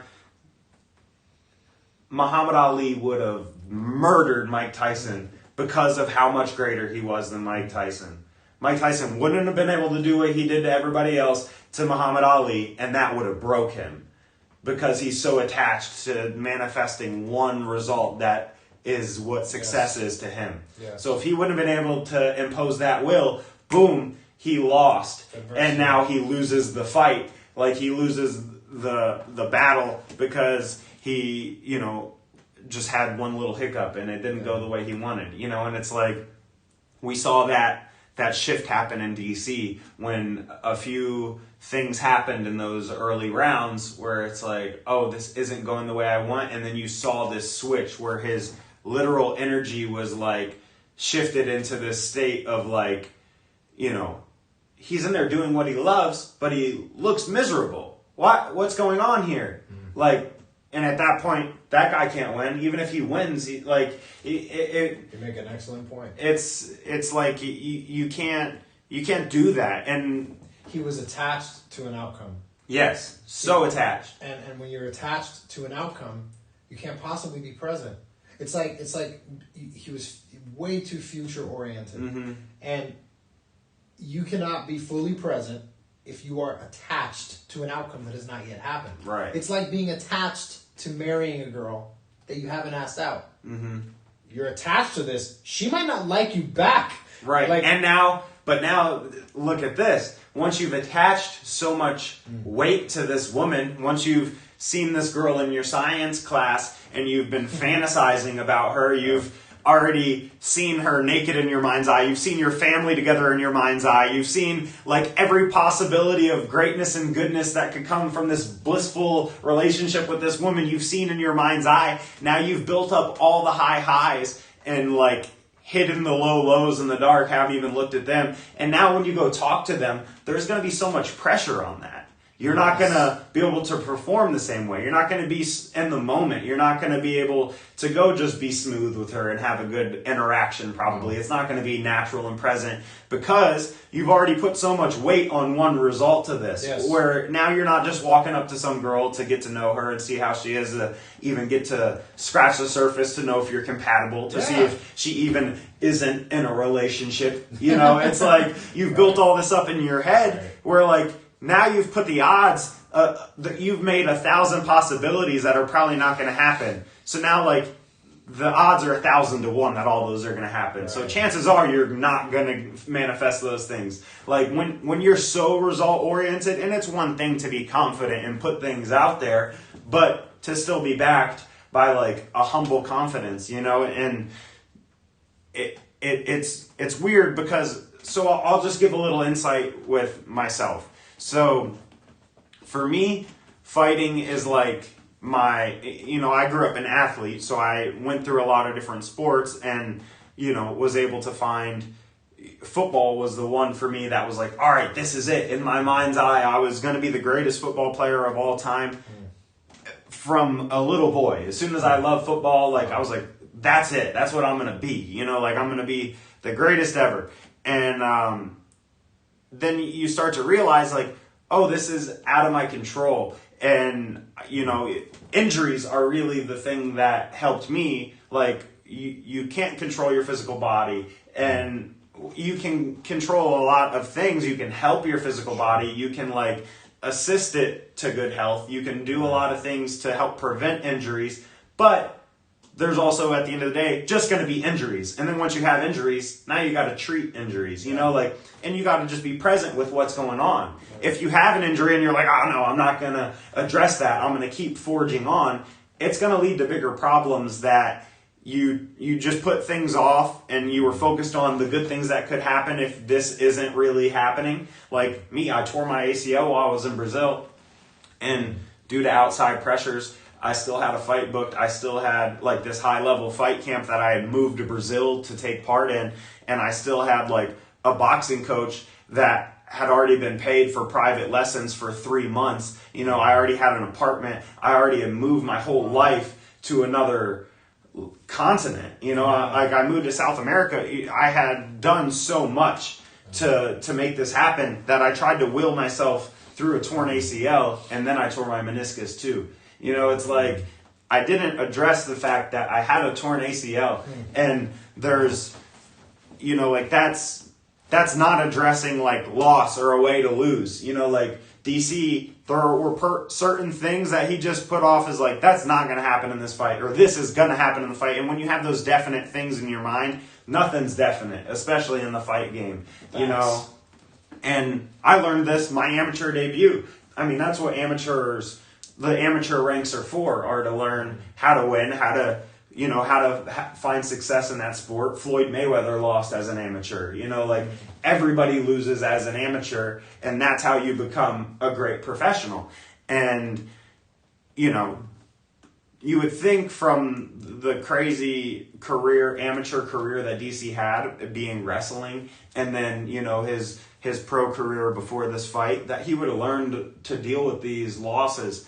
But for me, you know, going back to the example I was giving myself, growing up, I experienced these losses through sports and games, but it's not as intimate because it's not just you. Your team lost, you know, and you know when you're going against the undefeated Little League team and your team's kind of trash, like, you know, when the team loses, you still just kind of feel good because you played a good game. Right. So it's like, all right, cool, we lost, but who gives a fuck? I got better at football. I'm 8 years old. I don't care if my team lost, you know. And then I just imagine an adult voice in your head saying, as a little boy, yeah, that's literally how my self-talk was as a little boy. But, you know, then like going into fighting, I had taken these experiences, had broken my leg in football and stuff, had big injuries that, you know, it's like, crap, you just have to submit to that thing and realize, like, you know, well, this is out of my control. I got to take this loss and, you know, use the support system around me to get through this and get back to what I love. And it just helped me, like, love what I do even more. And then in fighting, like I was saying, my first amateur fight, I lost. So then, but going into that fight, I was delusional. I was like, oh, I'm going to win. It's the only way I'm going to win. And you kind of have to have that, especially going into something like your first cage fight. You have to try and build some confidence based off of no experience. So it's like, all right, I'm going to be real confident going into this fight, see what happens. I lost. And then you learn a lot, and then you start to realize, and then I win my next fight, I finish the kid, and then my next fight, I think I'm invincible again, and then I lose the decision, and then I realized, and then my next fight, I, like the day before the fight, was just chilling with some friends, and I realized, like, crap, after every one of my fights, I still go back to the hotel and hang out with the same people with basically the same energy. We're all, like, enjoying some pizza or wings and some drinks. You know, it's just been a fight camp. We're, you know, like celebrating that I can eat now. Like, there's so many things to celebrate. The people around you are celebrating, like, you know, the fight you just went through, win or lose. Yeah. And I realized, like, the day before my fight, I was like, crap, even if I lose tomorrow night, we're still going to be doing the same shit after the fight. And I'm still going to have the same people around me. And they're not going to give a single fuck if I win or lose this fight. Right. They're still all going to be back at the hotel enjoying a weekend away from work or whatever lives they live. They've all stepped away from that to enjoy this moment with me. So I was like, you know what? Who cares if I lose? If I lose, I lose. I've already lost. I know it's possible. Right. So it's like, if I lose, I lose. But at the end of the day, I'm going to go in there and do my best to try and make sure that doesn't happen. Like if I'm sitting with the baggage of the feelings of loss before a fight, that's probably not good to take in there with me. But if I'm before the fight just like hyping up what it's going to feel like to win so much, that's probably not going to be the greatest thing either. You know, like it'll ruin the time you spent after. It'll ruin your post fight. Right. You know, because and that's like, I think what's happening with DC is he's in a state of functional denial. And I think he's been in a state of functional denial for the better part of his career, where he manifests denial to function for him. Yes. Everybody does this. Everybody is in denial about something. They know they know deep down what they're experiencing, but they deny it. It's like you ask somebody, "How are you?" "I'm doing great," but they're not doing great. And here's the thing: they've convinced themselves they're doing great, even though they feel the effects of not doing great, because they want to be in a state of denial. Everybody wants to be okay, and on a basic level, everybody wants to appear competent. They want to be liked. They want to be respected. And oftentimes, if they feel like they are doing something that's unworthy of respect, or if they feel like being completely honest would make them unlikable, or if they are experiencing a very dark time in their life and they know that if they express that, they might not be as respected, or they might not be invited into community with people, they will operate in a state of functional denial. They will fabricate a narrative around what they're experiencing. It's not that bad. I'm okay. This and that. I'm better than this person. And this is all to keep ourselves, to inflate and elevate ourselves. Right. But we were not meant to elevate ourselves. We were meant to be elevated, but by someone else. It's always better to be elevated by someone else. The people elevating themselves, for a time, it may work, but there's a reason.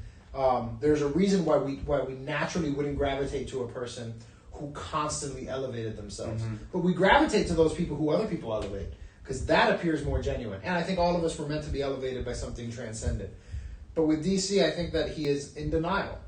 And I think that his denial, for example, manifests itself toward a guy like Stipe, when he says, "I cannot lose this fight." I have the perfect example for you.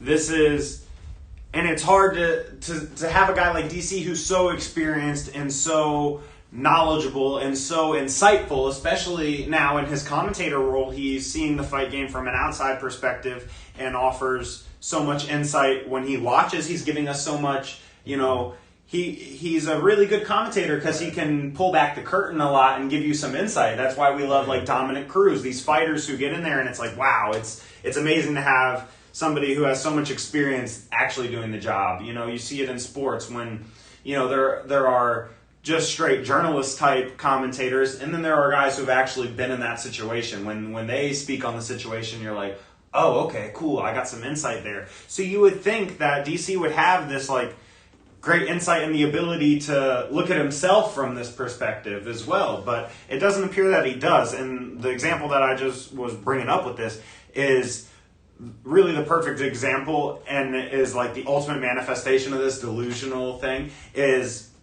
and his denial is against John Jones. DC, and still to this day, he leans to that side. For him, he like leans away, and if you're fighting an orthodox guy, or no, he leans this way to the orthodox guy's lead leg. So when you're fighting these bigger guys, a lot of them don't have a dynamic lead leg, and they can't punish you for leaning too far off center line like boxers do a lot with a head kick. Boxers can lean as much as they want outside of punches because there's no kicks coming behind them. Right. So DC leans a lot like a boxer, and he gets away with it because a lot of these guys don't have that dynamic fight style to be able to punish you with that kick. Whereas John Jones had mentioned and after their first fight, about the way he leans and stuff, and in a press conference, hinted at it, and DC was like, "John, don't think you're going to get me with that head kick." Right. And he literally said that before their second fight because he knew he leaned that way and said, "Don't think you're going to get me with that head kick." And he just denied the issue in his game, which is the fact that he leans outside, and then what happened in that fight. He's fighting a great fight with John, and then what does he do? He leans outside, and John makes him pay with that head kick and finishes him. The denial was that DC thought that mere awareness of his weakness meant it would not be a factor in the fight. When he didn't factor in, this is a habit. Right. This is a problem. Right. He was trying to not feel the weight of the reality. The reality is it was a problem. Yes. The more appropriate thing for DC to do, the more healthy thing, would have been to feel the weight of realization that this is a key weakness that he can lose from. Right. But I think that DC erroneously, and other fighters erroneously believe that thinking about that makes you a lesser fighter and will secure your loss. That if you imagine yourself losing, that if you see that as a reality, you'll lose. They think I have to think only about winning, and I have to feel completely as if that's the only outcome. I have to win. I have to speak in terms of have to win, otherwise I won't. Yeah. So they operate under a false assumption that winning is controllable by you're willing it. It's not true, especially not in fighting, because you're talking about techniques clashing. Right. I mean, you see, Ben Askren wanted to win. The knee hit his chin, and he turned off. Thought he was invincible. Thought he could just wrestle anybody into victory. Exactly. You cannot control the future. Right. You never know what's going to happen, because here's the thing: you might win. Right. It wasn't because you willed it into existence. It's because you went out there and fought and won. It's because your techniques. Now, GSP, so here, to give a couple examples of that, GSP is one of the most boisterous people about their insecurities. Arguably the greatest fighter of all time. Right. The greatest results of all time. You could argue other people are greater, but nobody has greater results than GSP. And he talks a lot about his weaknesses. And he brings them to light a lot, yes. Right. And then you have another example I was going to bring up. Like, you have a lot of these modern day fighters who just are real big on this visualization thing because Conor, put it out there a lot. And then you have guys who try and, replicate it. Like, you have Luke Rockhold speaking on it, the believe, conceive, achieve thing. It's like, that's not what this is. Like no self-help book I've ever... Yeah, that you don't. That's not how this is. This isn't just the law of attraction. Is how great fighters are born. That's not the reality of the situation. You have guys who are obviously really good at bringing those elements into their character, and who probably do use those elements and gain some benefit from them. Visualizing good things happening helps them, and speaking those things out there gives them something that now a check they have to go work for so it can cash. When Conor says he's going to knock somebody out in the first round, now he's got a big check that is about to get deposited on, or that we're going to see if gets cashed on Saturday night. Is that check going to bounce, and is he going to get smashed, or is that going to clear, and is that $10 million that he was guaranteeing you all week actually going to hit the account and manifest? It's all right, there's a great element to it. Yeah, but then we see these guys who appear to have this, I'm definitely going to win. I'm definitely, Darren Till, willing things out there. I'm the greatest, I'm the best. And then when you're not the best is just going to expose that. It doesn't matter what you were thinking about before the fight and what they were thinking about before the fight. The better guy is going to win. Also telling yourself, I can't be happy if I lose. Yeah. That is a belief. That's a belief you hold. Well, they push it into the darkness so far. A lot of people just won't even acknowledge the thought of losing because it brings up insecurity in them. And then they have these unexplored areas of themselves because they don't want to feel those things, and they feel like what you think about just manifests. It's no. I think it was Winston Churchill. He said if you can't imagine the darkest things in the world, or the greatest military leaders have to be able to imagine the darkest things in the world, because if you don't, your enemy will. And if you aren't thinking of all the darkest possibilities, they're gonna manifest against you. But if you can already think of the most evil, vile things that can be done, you're gonna have something in place for that thing when it happens. Sure. If you just are in this delusional reality where all humans are good and God will protect you and your family, and then somebody breaks in and rapes and pillages your home and burns it down, and it's okay, that's not really, we don't even look at that as a reality anymore. So a lot of people think, we don't need guns, we don't need this, we don't need the ability to protect ourselves. But at the end of the day, there are still bad people out there who do have guns and do have the ability to rape and pillage. So there needs to be equally good men, so to speak, who can then defend what is right when the darkness comes, Right. But it takes an acknowledgement of the darkness by a good man to be able to do those things. Like, you think about the way, like, I try to think about that kind of denial that they're exhibiting. A guy like DC is exhibiting, pushing that down to the darkness. Ultimately, what happens is you are not willing to accept a reality about yourself. So you're quite literally shut off to a part of yourself. So like DC's failure, I wonder how often he ponders them, and I wonder if he accepts himself in them. Or does he view failing DC as a lesser DC? And do you view losing whoever you are, when you experience your failures, as a lesser version of you? Are you more happy with yourself when you win? Do you like yourself more? It's honestly, honest to God, it's one of my goals in life, to help fighters with this portion of it. Because I think there's wartime, you need to not think of certain things when you're at war, obviously. Like if you're at war, you're not thinking about doing your taxes.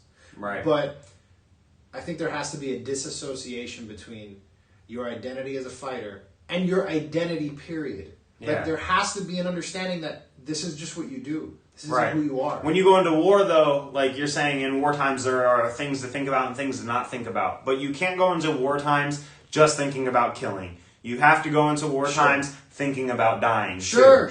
Like, you have to go into war having submitted to this war that you're entering in. Like, all right, I am a pawn in this war, and, like, I'm going to pray that, the gods of war facilitate me through this. Like, the fight gods, so to speak. Like we see O'Malley, like you said, in biblical terms, there's, like, the fall. And we've kind of seen, the infamous fight gods put it, like they bless some people and bring them to the mountaintop where it's like, oh, okay, now, they say the fight gods have cursed Tony Khabib. And it's like, so we see these things where people, kind of bring in this higher power element to the fight game, which I love. I think it's an interesting thing when, we bring in this element of the higher power to a game, Look, I believe there's only one God that controls everything, and fighting would be included. Yes. And, right. And the difference I would make is, like, it's always funny when you hear like an athlete or like a sports team say God's on our side. If God's like when Ray Lewis, it was like no weapon formed against us shall prosper. I'm like, Ray, God didn't care if you win a football game. God could, because guess what, Ray, on that other team, there's people who believe in God and love Him, and He loves them. Yeah. He does not have a rooting interest in the game. Yeah. He's not betting on this game. But He controls all things, right? Right. Sovereign. And so, like, the notion that a guy like, but that should even accentuate, even if you don't believe in God, everybody believes in a version of God. They just don't want to admit it. They'll call it the universe. They'll believe in the stars. They'll believe in something transcendent. They believe in something, and only the most honest people in the world, if they don't believe in any God, they truly are nihilists. They believe that everything is worthless. Right. They believe in doom and gloom and those are the honest philosophers. The one who if you don't believe in God or a transcendent reality, like a transcending personal reality, the alternative philosophically is doom. Mm-hmm. Those are the honest people. Exactly. But I think everybody believes in something, something transcendent, right? Mm-hmm. They believe that there are things out of their control that could be aligned for them. Yeah. That they don't have to create. Something could be blessed upon them. And it's so embedded in our language, even. Like, Max blessed Holloway. Like, I don't know if Max, like, thought through who exactly blessed him, but the term blessed indicates that something's being given to him. If that's the case, which I believe it to be true, then we should even more so accentuate the fact that we cannot control the reality we live in. The only thing that we can control, that we have volition over, is how we respond to whatever is in our environment, whatever stressor Right. or whatever we are interacting with. And I think it's healthier for like a guy like DC or like or a fighter, you know, like I think it's healthier to imagine yourself not winning or losing. Imagine yourself not being broken or not being changed by either. Not being destroyed by loss, not being elevated by victory. Like you said, So- DC was on the cage like a kid. Yes. Like, I wonder if that was an unhealthy high from winning. Yeah. And then you have an unhealthy low from winning. Right. You know what I mean? So for me, I never even got into really what I wanted to on my own terms. I, digressed, but no, it was me. But the thing is, for me, before a fight, my mindset that I get myself into. So one quick note before, I'm not going to totally digress again, but like Japanese samurais and stuff, they were famous for visualizing like self-mutilation, like their bodies being torn apart in war, and very vicious, like terrible ways of dying in battle happening. And they would do these exercises where they would meditate on their own death.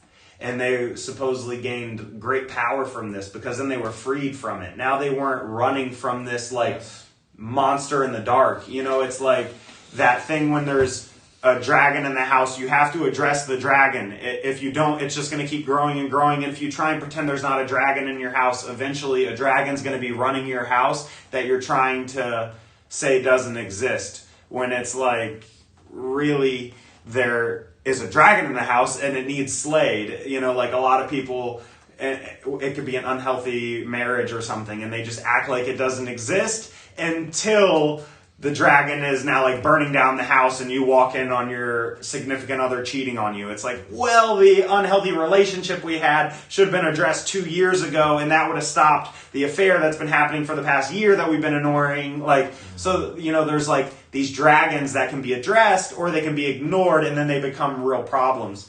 But I think loss is one of those things. You have to address it. You have to give it its respect, because losing is part of what's making you great. You know, if it's running from loss and those, you know, those fears, like GSP brings them up so much. You know, it's like he's giving losing its respect. Like, you don't have to love it and, you know, necessarily meditate on it like those Japanese samurais did, but you need to give it its respect. And if you don't respect things for what they are, that's going to really skew you, because then you start to not respect the man in front of you because you're delusional on just like victory is a possibility. That is not possible. Cool. Like, no, they're both possible, and you have to respect them both and realizing they're both, like, there's an obvious one that you want to manifest, and what can I do to make that more possible and make that less possible? Great. That's like that's a healthy relationship. You could see there are ways this guy wins and ways I win. How do I make the fight look like that with me winning? Okay, cool. And so now to finish back with myself, for me to get me in the right mindset, to have the right weight on winning and losing, I look at it as, and this is something that I really tapped into in my last fight, and because I was set on, like, you know, it being my last amateur fight, I need to separate myself from the competition and prove that, like, I don't belong in the amateur ranks, that I am a pro. Like, how do I do that? And that was, like, obviously by separating myself. But I was like, all right, how do I do that? And for me, it was, like, really going in there and laying it all out there, giving it all, not pulling my punches, not shying away from what I do in training and what the best of me is. Like, really letting the best of me out there and giving all of me to that situation. And so I'm going to really pull back the curtain a lot. So for me, going into the cage and my previous fights, I would, you know, before I would go into the cage, I would say, go before me. And I would try and, like, send God into the cage before me, send what, you know, like, and I would try and, like, project this thing onto it. And I would try and, like, go before me, God, and, like, God would, like, somehow protect me from what could possibly go wrong in there. And then in this last fight, I had this realization that, like, that isn't right. Like, I'm trying to be present in there. Like, I'm trying to be, like, God is everything. God can't go before you into something. God's on your opponent's side too. God's on your side. God's on everyone's side. God is God. God is all omnipotent. Omnipresent. You can't. Yeah, and so I realized, like, okay, how can I really be present with this? How can I really go into that cage, giving my all, not hold anything back? How do I go in there and be above emotions? How do I go in there and be like Jesus and be able to walk on water in that cage? And how do I go in there and walk on water in front of all these people and leave all my worldly things behind and truly go in there and give the best of me and perform the way I can?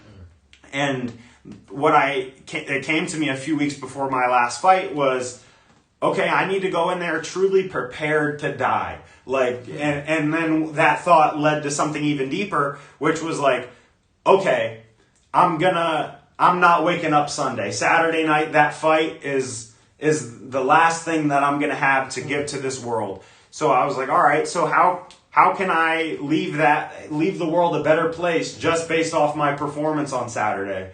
Well, winning would be cool, yeah, but at the end of the day, what if I don't win and the last thing they see is me losing? Well, how am I going to lose? Mm-hmm. Like, I've lost fights before, but I've never been defeated. Even after I've been dominated in a fight for 3 rounds and got out grappled and couldn't get up against a wrestler. And so I've had those moments where people have lost me, or I've lost in front of all the people I love. But then after the fight, like, I'm still like, they're still cheering for me and I'm still feeling that. And I still feel like I won and I'm still showing them love and they're showing me love. And it was still great. I didn't feel like I just lost a fight. I felt like I made all the people that love me proud. And that was way more important. And I was like, okay, so how do I really make this, how do I optimize this experience? And I was like, all right, Sunday morning, I'm not waking up. I'm going to leave it all in there in that cage. Like, truly, play this game like it's my last game. You hear a lot of athletes say that. Yeah. It's like, I'm going to fight this fight like it's my last fight. Win or lose, I want to leave everyone that's come into this fight to watch me fight, I want them to leave inspired. I want them, because for me, my purpose in life is to uplift and inspire. Those are like the 2 words that, I feel like God has programmed in my brain, uplift and inspire. And that's what I'm here to do, win, lose, or draw. So it's like, okay, how can I uplift and inspire in victory?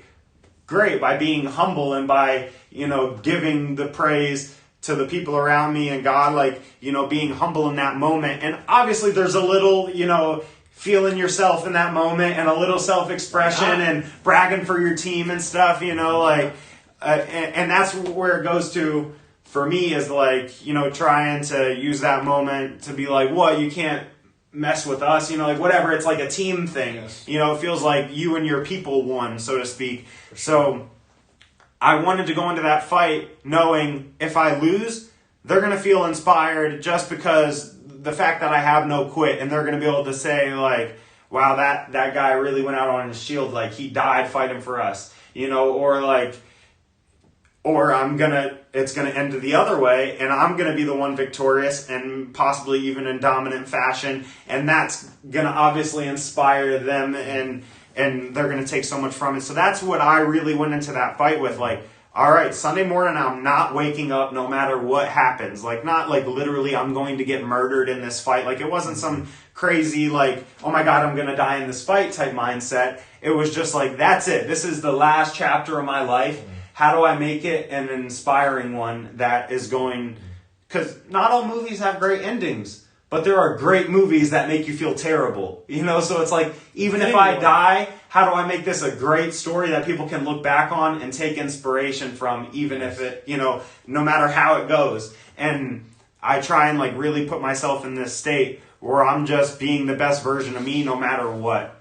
And then when I went into the cage, that fight, I always, on those steps before I go into the cage, that's like my little time to pray. I pray in the back. I pray God to center me in the eye of the storm. I realize you're walking into a crazy environment. You're walking into an arena that is a whirlwind, a storm. There's a whole frenzy of fans around one circular cage, basically. Literally. So to me, you're going to step into the eye of the storm. There's one calm place in this whole place, and it's where you're caged in. There's not all this fanatic energy. But there happens to be somebody who's trying to knock you unconscious. So it's like, there's that, but at the end of the day, you're in the calm part of the arena. So it's like, all right, God, center me in the eye of the storm. Let me do what I do. And that's all I really ask for. Win, lose, or draw, I wish, good health to me and my opponent. Like, I obviously hope that I'm victorious, but at the end of the day, I hope both of us can walk out of there and do good in this world after this fight, and I try and like really go into it of a place of like letting go and like not putting too much on what's going to happen in there. And then when I went to go enter that cage, I like put my hands up on the cage, like stretched out my shoulders, and then I like looked up and was like about to have like that moment where I like say my last little words, where the past few fights had been like go before me or like whatever, like I looked up to God for that little last moment before I got into the cage, and I didn't even get to say anything. God said to me, love and joy. And I realized like, wow, this is really what I love. Like, I love fighting. This is where I find joy and love, and I can manifest joy and love. So I was like, there's no, I don't need to say nothing deep right now. Like, I don't need to force God before me to go like wield some mystical forces on this situation. Like, win, lose, or draw, I'm doing what I love in there. And I'm going in there to experience the thing that I love, do the thing I love for the people I love, win, lose, or draw. And it's like, okay, now I'm just going to carry myself accordingly.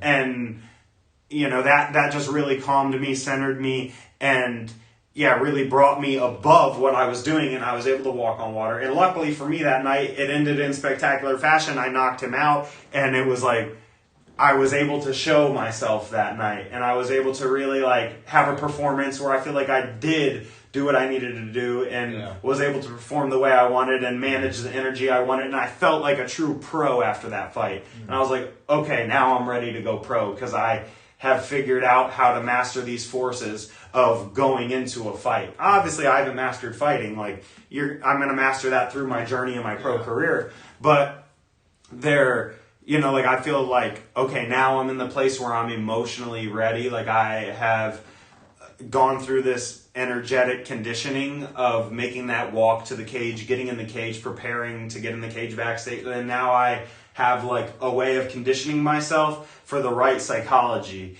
which is this state of like submission to, like God's will, whatever, and I learned a lot from Khabib in this too. He said, it's up to God who wins in there. Yes. Like, I can do everything I can to prepare for that fight, but when I go in there, it's up to God, and I'm going to do whatever I can to win while I'm in there. But at the end of the day, anybody can get knocked out by a punch, and that's up to God. But for some reason, God has shown me grace, and I'm undefeated. That's what I heard Khabib saying, and I was like, that he's in this state where he's not projecting anything onto the fight. He's not trying to force anything onto the fight. He's receiving what God has in store for him, because he's able to, let go of it and not try and be God in that moment. I feel like a lot of guys go into that cage and try and like hype themselves up to this like God state almost, and then go into the fight at that state. And it's like,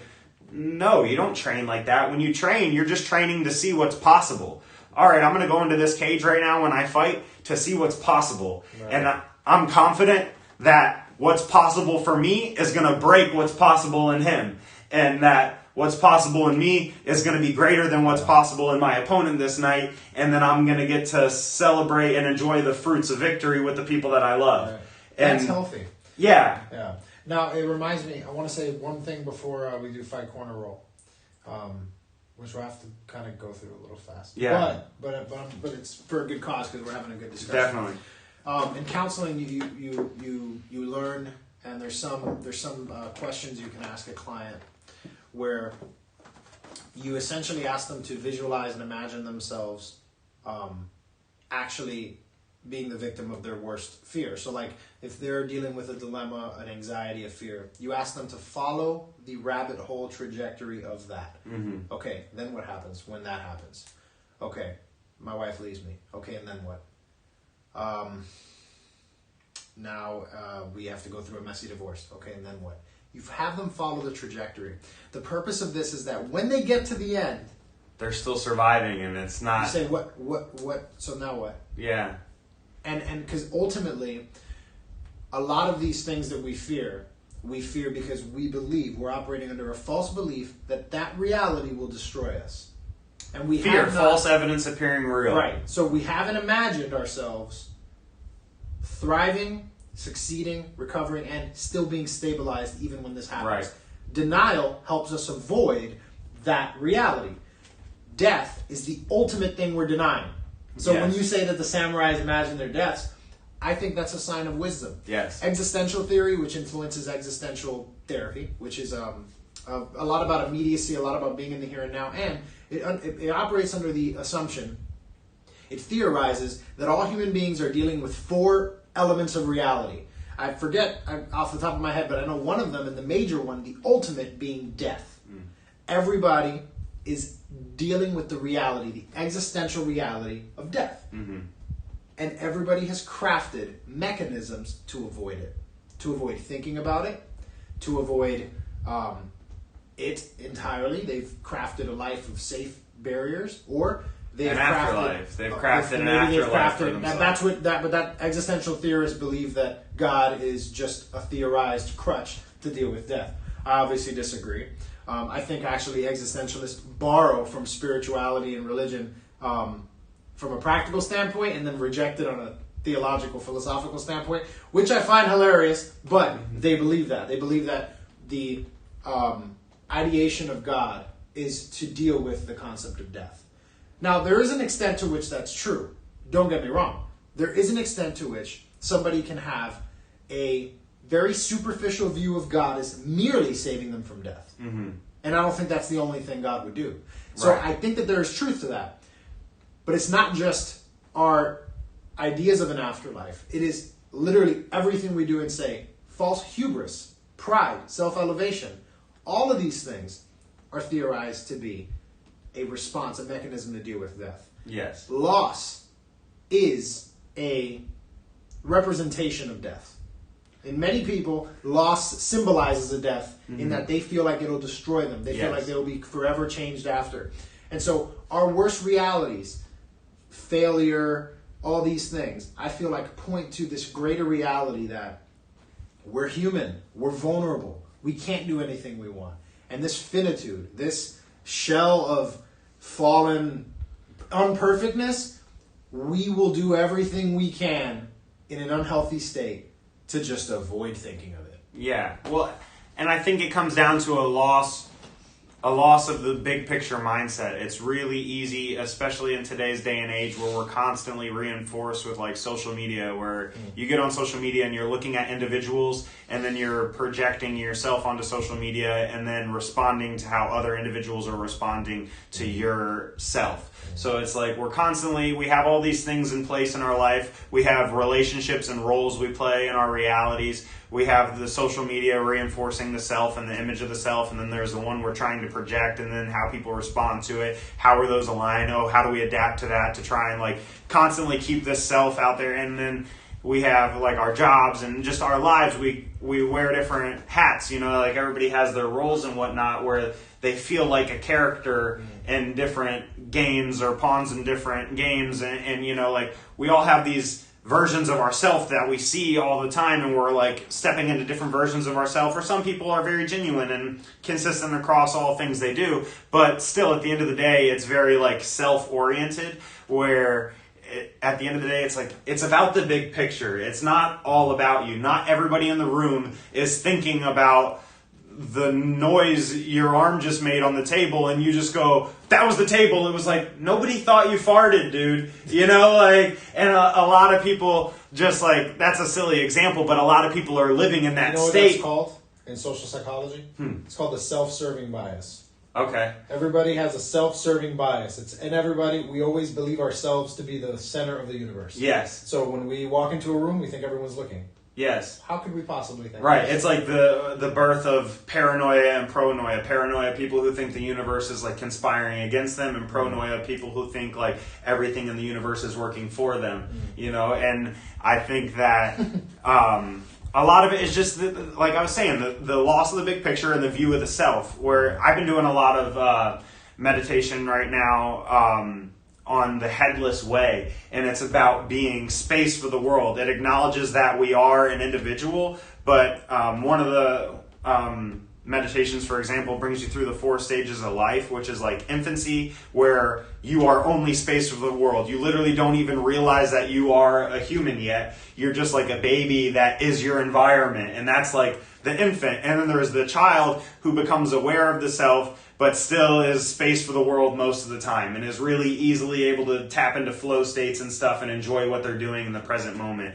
And then there's the adult self, where you've now like gone from infancy, where you're just space for the world, and then there's childhood, where you're in this in-between state where you realize you're a person, but you still are space for the world, and you bounce between the two. And then there's the adult state, where you're now in the stage of life where you're just a person to the world, and you're not really space for the world anymore. It's harder to tap into those flow states, and it's things like art and crafts that we step into, or practices that we step into, spiritual or mental practices that can help us break that, and then step into the 4th stage of life, which is the seer, where you've now re-entered that space where you realize you're space for the world, and you're also a person. So you've now gotten back to the childhood state, where you are not an infant and not an adult, but you have the perks of both. So you've re-entered that state, but now with the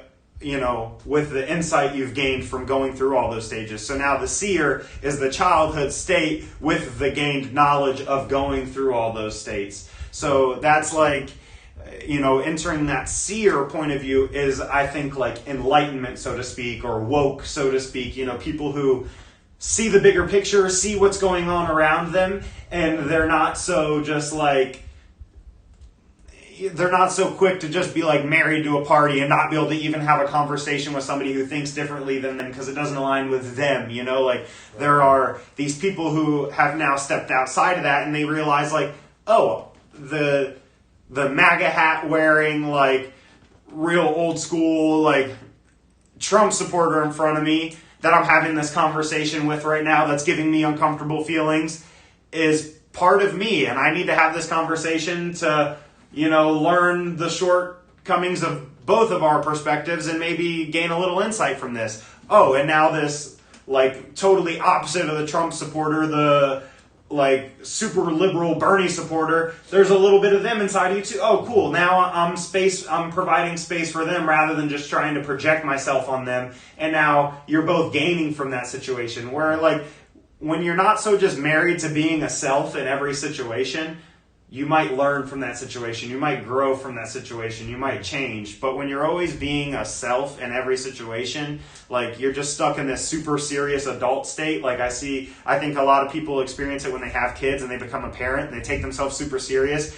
and then their kids move out, and then their kids realize that their parents don't have their shit together, and then they have to rebuild their relationship now as like a real relationship, not as a parent-kid dynamic. And that's how people like enter this other state of life. But where else it happens? This annoys the heck out of me. People who are going to school and just can't stop telling you about how hard their life is because they're going to school. Like you chose to go to school. Yeah. Don't terrorize me about how hard, how difficult, how you don't have any time to do anything. Right. You're here in front of me telling me. Right. So clearly you have time to do something. Right. Like tell me about how you don't have time to do anything. Like, right. Like, and stop how it. many shows do you watch on Netflix this week? Like, oh, you don't have time? Yeah, you have time. You have time. You want to sleep 9.5 hours instead of 8. Right. You I don't anyway, we got to get to Fight Corner roll. Yes. Let's fly through these. We're in good time, but I got All right, first one, bro. I don't even know how the heck we're gonna answer this. Yeah. Hickson Gracie, Hodger Gracie, Sakuraba. Fight Corner roll. I'm gonna go first. I know who you're fighting. I'm fighting Hickson. What? I'm fighting Hickson. Wow. I want to be a part of a legendary fight. Wow. Yeah. Okay. Now, I am not rolling with Hodger.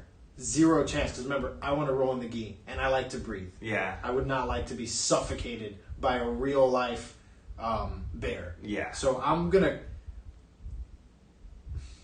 corner Hodger. Because then I get to hang out with Henzo. Then I get to probably hang out with Gordon Ryan. And I'll roll with Sakuraba and see if I can get him back. Yeah. And Kimura him. Okay. See, I was thinking you were going to fight him because, as some of you may know, Sakuraba is the Gracie killer. He had a run early in his MMA career where he ran through like all the legendary Gracies at that time. Yes. And MMA. And see, I want to roll with him because I want to Kimura him. So he's going to think it's a friendly roll, and then I'm just going to break his arm. yeah. And of course, I won't roll with him until I'm like a 8th degree black belt. Yeah. And he's like 86. Yeah. Good strategy. I'm taking there. I his like whole the game shoulder plan. I like off. the game plan. When he's a senior citizen, I'm snapping his Yeah. arm off. So I'm gonna fight. I like what you're saying with the Hickson fight, but I'm gonna fight Sakuraba. He just has so much experience in MMA against high level guys. It would be, a crazy fight, UFC Hall of Famer. Whereas Hickson, I don't think it's gonna be a huge money fight. I don't think it's gonna be so massive because for the hardcores it'd be amazing. But go walk around and ask everybody you know who Hickson Gracie is. Fair enough. You know? So I think Sakuraba is still going to get that intrigue out of the hardcores. And, you get to fight Sakuraba. And then cornering, oh, man, I got to corner Hickson. I want to know what Hickson is like. You watch the Choke documentary and you see him, like, sustaining from sex for 2 weeks and getting in cold waterfalls on fight week. Like, he's on some other shit, really trying to tune in and, like, get his spiritual, like, all his chakras in alignment before his fights. You know, like, Hickson, he's on some other shit that I'm trying to tune in with and see what magic he's got going on fight week. And then, that's got me rolling with Hodger, which is no easy task, but I'm going to learn some things there, no doubt. All right, Rocky Balboa, Apollo Creed, or Drago? So here you got a real money fight situation. Seriously. Rocky is the money fight. Yeah? Rocky is huge. Okay. Everybody knows Rocky. Come on. Rocky is the money fight. So it's like you could corner him and get to be in Rocky's corner and, get to be a part of that. So that would be kind of cool. And he's going to get dropped and Mickey's dead. So you could say, like, get up, motherfucker. So it's, or whatever he called him, like, get up, bitch, or something, whatever Mickey said in the movie. You could be the guy in Rocky's corner in the next Rocky movie. So I guess cornering Rocky would be the win. Okay. And then I'd say Apollo Creed is the second biggest name. I don't know. Drago's got the big name just for being the bad guy. And he's Russian. Yeah. Got international. Yeah. So that's tough.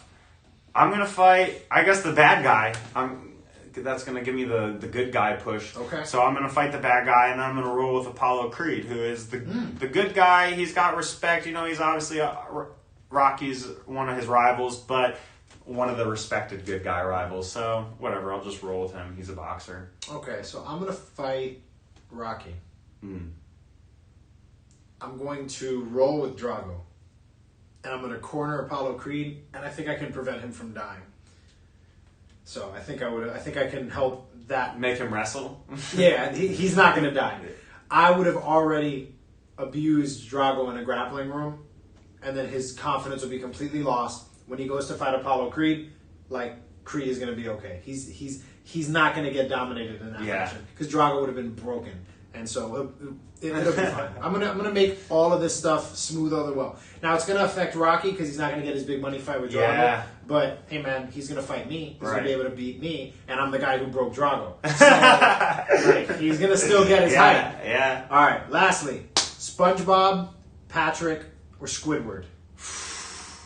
I'm telling you right now, this is a tough one, a very difficult one. I'm not rolling with Patrick, bro. Nah, he's a Patrick beast. is a unit. Like, Yeah. I'm gonna. Here's what He lives under a rock. Yeah. Like, what's your top pressure gonna do? He lives under a rock. Okay, I'm gonna fight. Okay, I'm gonna fight Squidward because come on, bro. No one likes Squidward. Yeah. Squidward stays trying SpongeBob, and it's just not right. Yeah. I'm gonna roll with SpongeBob. I feel like he's got a sneaky game. Okay. To him. Okay. I feel like like that. he can catch you with something. But I feel like I'm going to be relatively safe. Yeah. SpongeBob definitely trains 10th Planet. Yeah. Definitely. I'm going to be safe rolling with SpongeBob. I think I'm not going to be at risk of any serious injury, but I might be able to learn something. Maybe teach SpongeBob some jiu-jitsu. Maybe it'll help with his bullying against Squidward. Maybe they'll be able to. And then I'm definitely cornering Patrick because you have to. I can't fight or roll with Patrick. No. Patrick would abuse me. Yeah. Physical freak. Yeah. A complete unit. Mm-hmm. So I see a lot of that the same way, and I watched film on these fighters, and I seen SpongeBob. I don't know if you remember that episode where he has that bully, and the bully is gonna like punch his face in. And I don't know if you guys are woke to this or not, but SpongeBob has the most legendary chin of all time. And so it's like at that point you're either you're getting a war. You're not putting that man out. You're not putting SpongeBob out. I forgot that episode. So, what do you do? Like, you're not taking SpongeBob out. So, I don't know how you fight him, really. And Squidward, who does not want to punch the man in the face? So, at that point, I guess I got the winner of you versus Squidward. I'm going to modify this round. And I got the winner of you versus Squidward. You have Squidward beating? I got Squidward. Squidward's guard. Here is one thing nobody's giving him credit. Squidward's guard with those 8 limbs. That's a good point. Oh my god. Squidward's throwing up so many subs off his back. How am I gonna stop it? Yeah. How are you beating an octopus? Like, so Squidward is... I just decided to fight an octopus. Squidward is slept on. I mean, it's better than rolling with him, because rolling with an octopus, you're dead.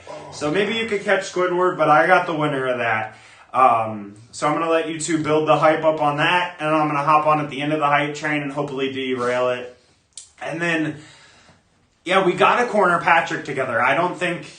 Nobody wants that smoke. Nobody's trying to go against Patrick, and in my mind's eye... I got a Patrick Star versus the Black Beast matchup in my head. He's the Hazmat Chimaev of Bikini Bottom. Who wants that smoke? Nobody wants the smoke from Patrick. Notice Squidward never tries Patrick to his face. Always saying something to SpongeBob. Always something slick. Yeah. He doesn't want that smoke with Patrick. Patrick is another level of beast. Yeah. That man sleeps under a rock. Like he was born in the dark, like the Bane quote, you've been molded by the darkness, I was born, like, he is the darkness. Bro, you know the pressure, Patrick is pressure. Like, you know when they say, like, I'm between a rock and a hard place? Like, Patrick lives between the rock Patrick, and the cool hard story, bro. Like, Patrick doesn't have a job, he's unemployed, he just stays under that rock. Like, savage shit that we can't even comprehend. Still paying bills. Yeah, so still getting the bills paid. You know he's a hustler. Keeping the lights on. You know he's a hustler. You know he's got, Patrick has got it going on. So, gonna corner Patrick, try and get put on some of this game that he's got under that rock. And then, I guess, I'm rolling with SpongeBob as well. I know he's unorthodox. I know he's creative. I know he's high energy. So, this is... gonna be exciting, but this Bikini Bottom SmackDown we've got going on. We've got a couple exciting cards going on, and it's gonna have to be in that that bubble dome they made. When they came up to the Super Bowl. Oh, the dome. When they came up. So it's gonna be. There'll be fans there, I think. I don't think coronavirus survives on. This will be multi-dimensional. This will be broadcasted around the land and sea. This will be like fire. The world's biggest fight, truly. This 70% water. This fight's getting broadcast underwater and above ground. So it's like, we're on to something here. We'll talk more about that next week. Yeah, more SpongeBob, more Bikini Bottom fucking beatdown talk next week. We'll see how the fights progress. Yeah. We're going to send that contract over. Yeah. Squidward, you're taking everything I'm working for, bro.